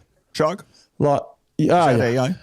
Yeah. I mean, mixed in with my creative genius. Of course. I mean, that's always understood. Yeah. It's been a great week. We've had lots of laughs. I really feel the friendships have come along since I've taken that step. So just a little update there for you. Where are we? I think we are, I don't know. I remember flying home from, I was trying to get home through Denver one time, and late at night, it's kind of a stormy night. And I just remember, and I'm okay on planes, but sometimes I get a little bit nervous. And we got to Denver and we just started circling, and we were just circling and circling. And the guy next to me actually worked at air traffic control at a different thing. And so he had his Wi-Fi going and his laptop up, and he had access to this different program where you could actually see all of the planes in the sky. Oh, yeah. So this story's gone way off the rails, but I'm just going to follow through with it. And so I'm up there kind of nervous. It's stormy. We're circling. We can see crazy lightning in the distance. It's just not a good feeling. The anxiety's kind of high. And this guy's got this program up. He's like, look, there's 17 planes in this holding pattern. And he's showing me all these planes, and we're turning. And then all of a sudden they reroute us and we have to go somewhere else because we're low on gas. it's just this nervous energy. You're like, this is really important. And I don't know. I'm going to bring it full circle. We see we're going. It's coming. It's coming around here. This is really important. But we're in this holding pattern, this nervous holding pattern. And I'm just not sure which airport we're going to land at. I don't know if I'm getting home. I don't know if my luggage is even on this plane. Just feels it felt messy. Now, at the end of the day, I got home, missed my connection, had to stay overnight in Denver. Took me a while. We eventually got there. So yeah, that's a thing that happened once. So nervous energy, I guess, is what you've summed up this coaching search to this point. Yeah. You guys want to just restart? We're running low on this fuel, live? and there's lightning in the sky. Yeah, we don't know where our bags are. Yeah, we don't know if we're going to get home. But how long? You do have to. A texter brought it up this morning. Like the off season, we still have one conference final to go and then a Stanley Cup final.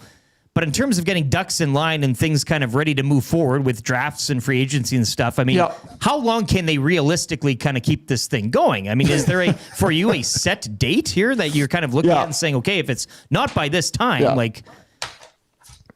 do ducks line up or do they get in a row? I think you get ducks in a row, not in a line. I'm not sure if you. Yes. That was like that was a Gregor-like mixed metaphor there, getting your ducks in a line. I don't know, you think there'd be a sense of urgency, but remember, they finished playing 2 months sooner than they did last year. So this is kind of the pattern that teams are in this time of year. You're not in a panic because, there's still some time. I think ideally you have them in place by the draft. I think in terms of the fascinating thing here is what options are actually on the table for them? Who are they actually considering? And we're not really hearing a lot. They're keeping their cards pretty close to their vest. I think this thing got off the rails a little bit, and I think they've kind of huddled.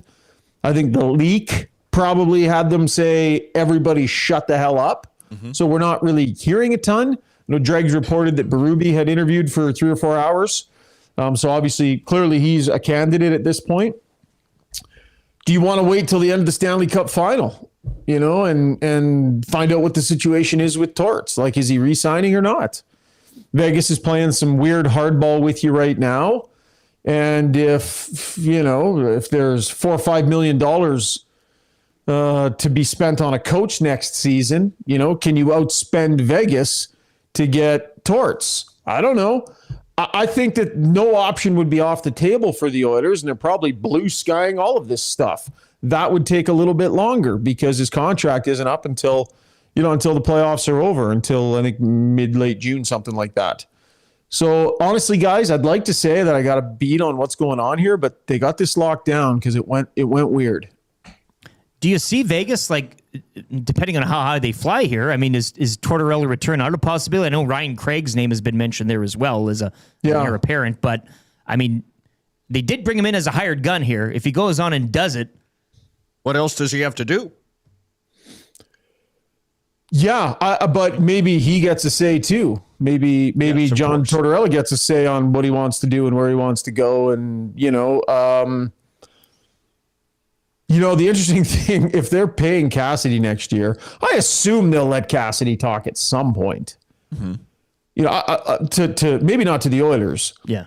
But let's say they were on the hook for Cassidy's $4.5 million and Torts just won you a cup. Are you spending another $4 or $5 million on another coach? Are you spending $9.5 on coaching next year? I don't know. I don't.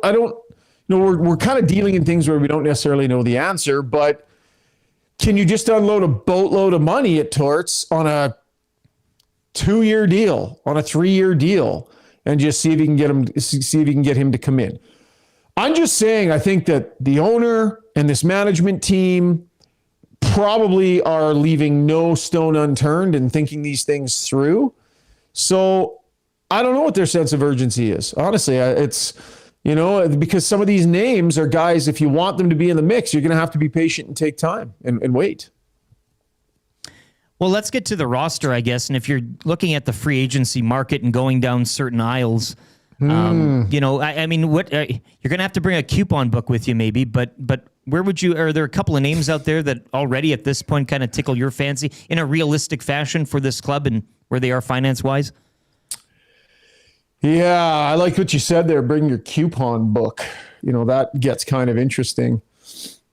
Here's the thing. Like, what is their shopping list realistically? So, and we've been beating this around on our show too, as I'm sure you guys have. So you'd assume they'll want to bring Murphy back. Well, they're re-racking the same blue line, basically. So you're re-racking the same blue line. Okay.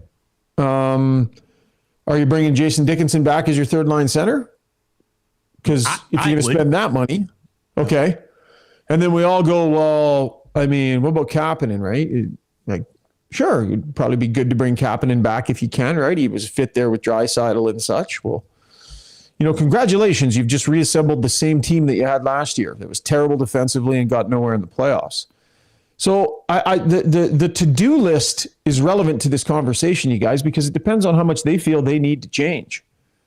Where does the change come from? Because you might have to say, well, you're going to have to cut bait on Kapanen and Dickinson. And then that will provide you take that cap space and now you go shopping for someone that could be a second line player. And, maybe you commit to Ryan Nugent-Hopkins just being a third line center next year. And now you're shopping for different stuff in your top six. Because if you re-sign Murphy and you re-sign Dickinson and you re-sign Kapanen and you re-sign Ingram, well, where's your $16 million? What do you got left, right? And what's different? So if you want to have the conversation about free agency, you first have to have the conversation about what you think they view their needs to actually be, keeping in mind change versus just returning the same team. And that's what, I'm having a little bit of a tough time wrapping my head around, because if you just bring everybody back, all right, that was pretty underwhelming. And by everybody, you include in there, of course, Tristan Jarry. There? Well, I don't know, Dave. Like, how do you not? What are you doing with Tristan Jarry? Because the public sentiment obviously is not in favor of him coming back, but I can't imagine that there is much market appetite for him after what. Oh my goodness, no. Oh my goodness, no. Like, what do you? I just think you got to be dealing in reality here, and the idea that they're going to be able to find a way to move Tristan Jarry that isn't going to significantly damage them. I just don't know what that pathway looks like. I mean, we had the basis of our show last night was making the best of bad deals, right? What is the pathway to making the best of some of these contracts that fans are constantly talking about, and rightfully so? How do you make sure, imaginary conversation, if you were to whisper in the new coach's ear, what would you tell him about how to get the most out of Jake Wallman so that contract doesn't sting? What would you tell him about Tristan Jarry, right? What would you tell him about Trent Frederick? Right. Trying to get more out of the problems that they have rather than just spending resources to try and get rid of them. And to me, Jarry is absolutely on that list. It would be a big price tag to try and move on from Tristan Jarry. So you're just going to have to try and work with some of this stuff. They've given themselves no choice. And I know fans aren't going to like hearing that, but like that trade was damaging enough. Are you going to do more damage to try and get out from underneath it? And then what do you got left in the cupboards? Like, what are you attaching to Tristan Jarry to get somebody else to take him? And what does that do to your future or your roster or your cap or whatever? How much are you retaining? So it's not, I mean, you can kind of deal in the fantasy trades and stuff, move Darnell Nurse and move out Tristan Jarry and, trade Trent Frederick. And then you can go this. None of that's very real in my opinion, guys. Yeah, no, I mean, we go from the fantasy of, months back dreaming of an Alex Tuch, but perhaps as you just laid out, it's Aku Ratu and Maxime Berezhkin, and away you go, right? As tantalizing as that is. Hey. Yeah. Well, there's there's that'll be some great shows. Breaking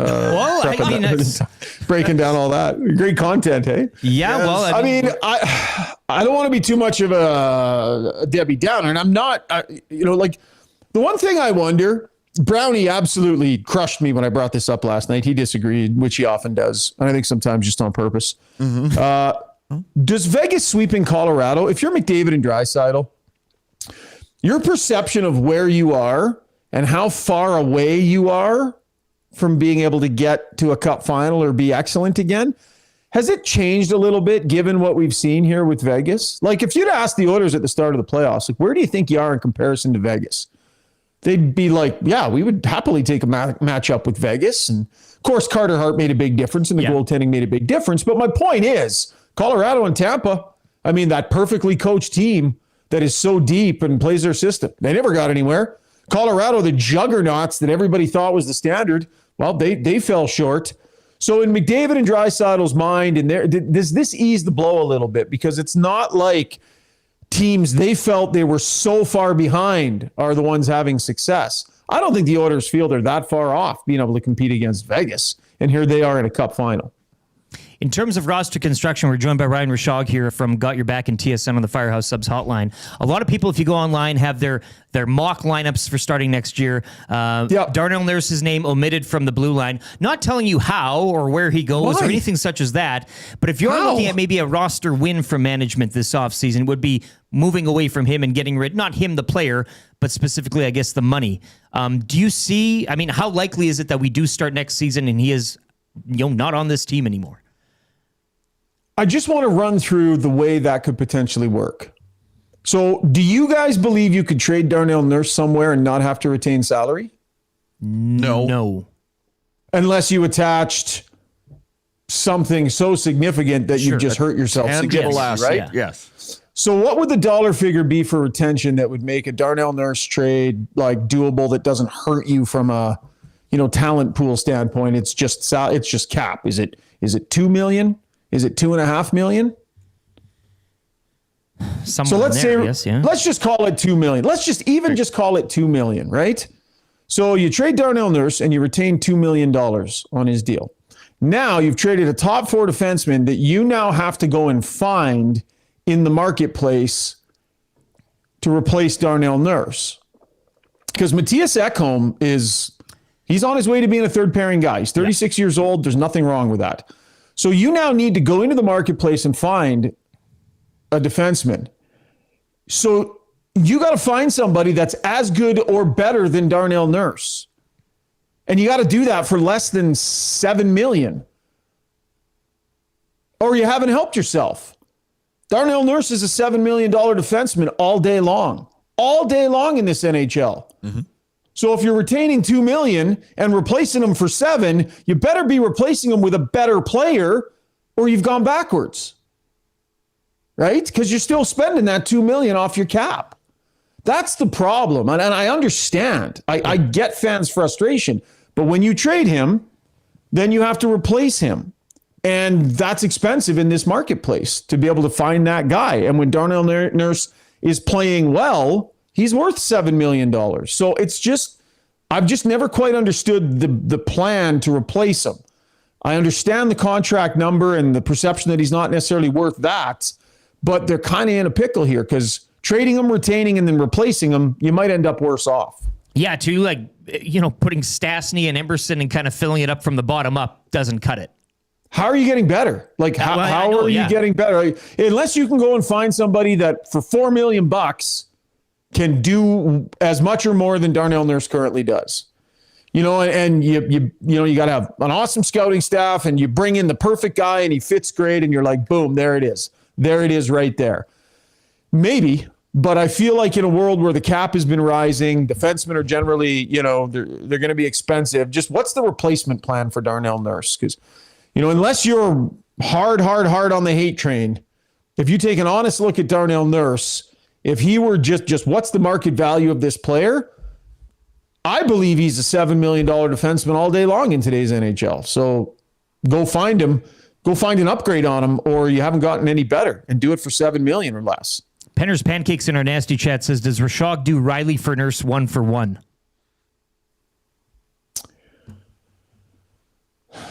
I mean, you're swapping out, one issue for another. Yeah. Thank you. It's kind of what you said about the goaltending trade, wasn't it? I remember distinctly. Well, that's just you were on right? the show. You said lateral they're move. different, but are they better? Yeah. And I thought, man, that's the question. And I mean, do we think Darnell Nurse is waiving his no trade to go into that mess in Toronto? No. Like, is that where Darnell Nurse has a chance to go on another playoff run next year? with the Oilers. There's no playoffs coming in. Well, I mean, likely no playoffs coming in. Why is he doing that? His wife just had another baby. They're deeply ingrained in this community. Mm-hmm. They're deeply ingrained in this player group of wives, and they're basically like family, a lot of them. So just remember, the player has to agree to waive. After this season, it changes because it becomes modified. But you would consider it, but it's not like Morgan Riley has knocked it out of the park when it matters most. Yeah. You know what I mean? And there's a reason why Toronto's looking to get out from underneath that. So, yeah, man, I just, it's more complicated. This no trade makes it more complicated. Replacing the player makes it more complicated. You're not freeing up $9.25 if you can move Nurse. It's just, and then being able to just go spend and it comes at a cost. Yeah. And that cost has to be factored in. Yeah, it ain't a video game. Your quick thoughts on the Eastern Conference Final tonight. Habs down 2-1. Yeah. 2 tight overtime losses. They're not getting the shots, but overall thoughts on that series and heading into Game 4 tonight. Yeah, well, Carolina's gotten to their game. Yeah. After that first game, they were so rotten. Rod Brindamore just kind of dragged them back. They're now playing that Kane-style hockey. Montreal's really struggling to generate. I think this is where Marty St. Louis needs to get something done. You know what this feels like, guys? This feels a little bit like, remember the Oilers against the Panthers in that second Stanley Cup final when McDavid said, it feels like we're banging our head against the wall, trying the same thing over and over. It feels like as each period goes by, and Carolina carries the play, and Montreal can't get anything done offensively, it feels like they're entering into that territory. Like they're going to start to lose belief the more Carolina has them strangled.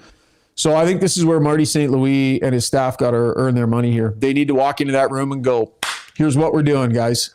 This is the plan. This is how we're going to get through this. You need to instill some belief with something different.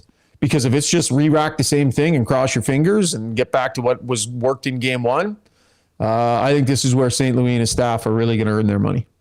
Ryan Rishaug, what's coming up here on the Got Your Back pod? Yes, well, last night we had a really solid show, deeper conversation about those contracts. So that's out there and available on all our platforms. We got Struddy's World from 12 to 1 live today. And then also over on tsn.ca, I've been hosting some hits. Our talking point hits all week long. So I'm about to jump on a chat with Mr. Craig Button, and we'll talk all things Habs Canes, and that'll be available on all TSN's platforms through the day. Love it, man. Excellent. Thanks for your time. Enjoy. Thanks, Shog. Great to chat with you guys. Thanks.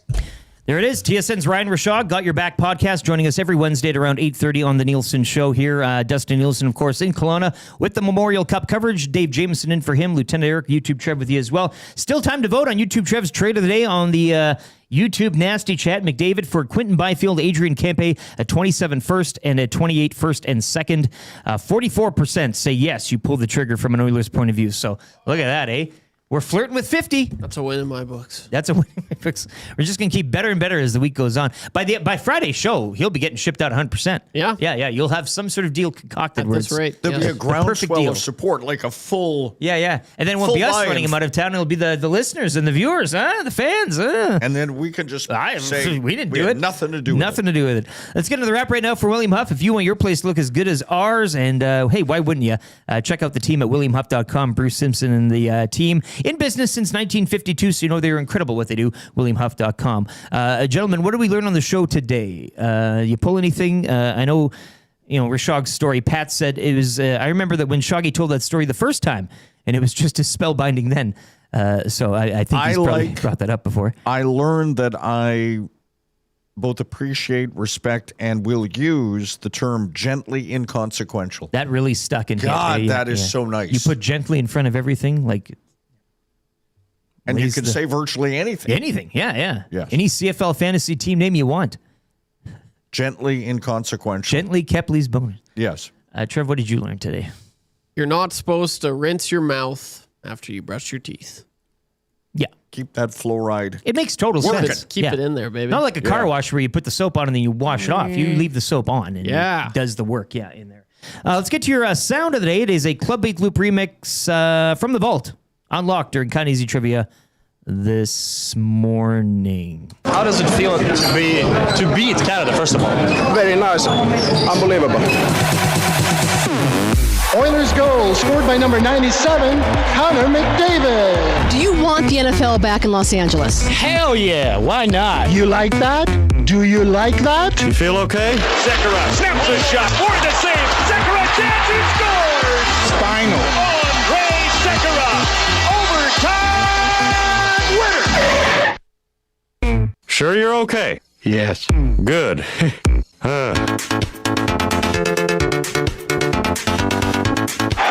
Sanders! Very nice.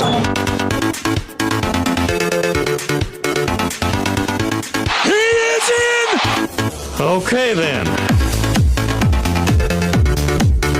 Oilers goal! Scored by my main man and best buddy, Connor McDavid! I'm Rick Pinto. It's like there's a party in my mouth and everyone's invited. Very nice. And remember, if you're out partying this evening, have a plan. Unbelievable. It's me, Ness, the Moose. Very nice. And everyone's invited. Too high to drive. Connor, call me. Ness. LA doesn't have a football team, which is sad. I am looking to buy. Very nice. That's it. Now I'm done for 2015. Alrighty, Club Big Loop Remix from the Vault unlocked today during Connie's Trivia. Text of the day. Oh boy, it was tight. Brandon from Windsor. He did text in the opening hour. Vegas will proceed to extend Tortorella for 5 years, only to hire him. Therefore, no other team can get their hands on him for a cup run. Brandon from Windsor. We did have Ken earlier on with the I acknowledge the lying, cheating dicks. The Golden Knights is a successful franchise. I will never respect them nor tip my hat towards them or laud them in any way. I've never hated any team as a longtime Oilers fan and season ticket holder at various times. Yep. I hate the Vegas Golden Knights, as should all Oilers fans. But text of the day will be going to Triple P, and it's a Macramella intro. Sorry, Brandon from Windsor, you're pipped again. EST legal analyst and guy that pretends to drown a public pool so the lifeguard will touch him. Eric Macramella comes in from Triple P. I know Macramella giggled at that one as well. Yeah. Led to the whole pool thing with the Expos and the number oneing and number twoing and all that. So Triple P, you're off to Royal Pizza. Text of the day, $20 to Royal Pizza. Still making it great. You can order online for supper this morning, royalpizza.ca, or pop in at one of their 14 locations in the Edmonton area and try the spicy vegetarian on for a limited time. That does it for a Wednesday installment of the Nielsen Show. Coming up next on the Hangout, 9 to 11 here on EST, Bruce Simpson from William Huff in the house. He'll be alongside Sean Bell, Tom Gazzola, and Matt Iwanek. So if you want good local sports talk, that continues here on EdmontonSportsTalk.com, and we get you back to the rock. Hey, Chris Jericho's band Fozzy with the track Judas. That's coming up on 95.7 Cruise FM. Thanks for everyone for contributing to today's show. We'll be back tomorrow. Luke Gazdick, Reed Wilkins as well will be on tomorrow's Thursday program, and Dave Jameson back in once again for Dustin Nielsen. For Dave and YouTube Trev, I'm Lieutenant Eric. Have a great afternoon. Enjoy tonight. We'll talk to you tomorrow morning.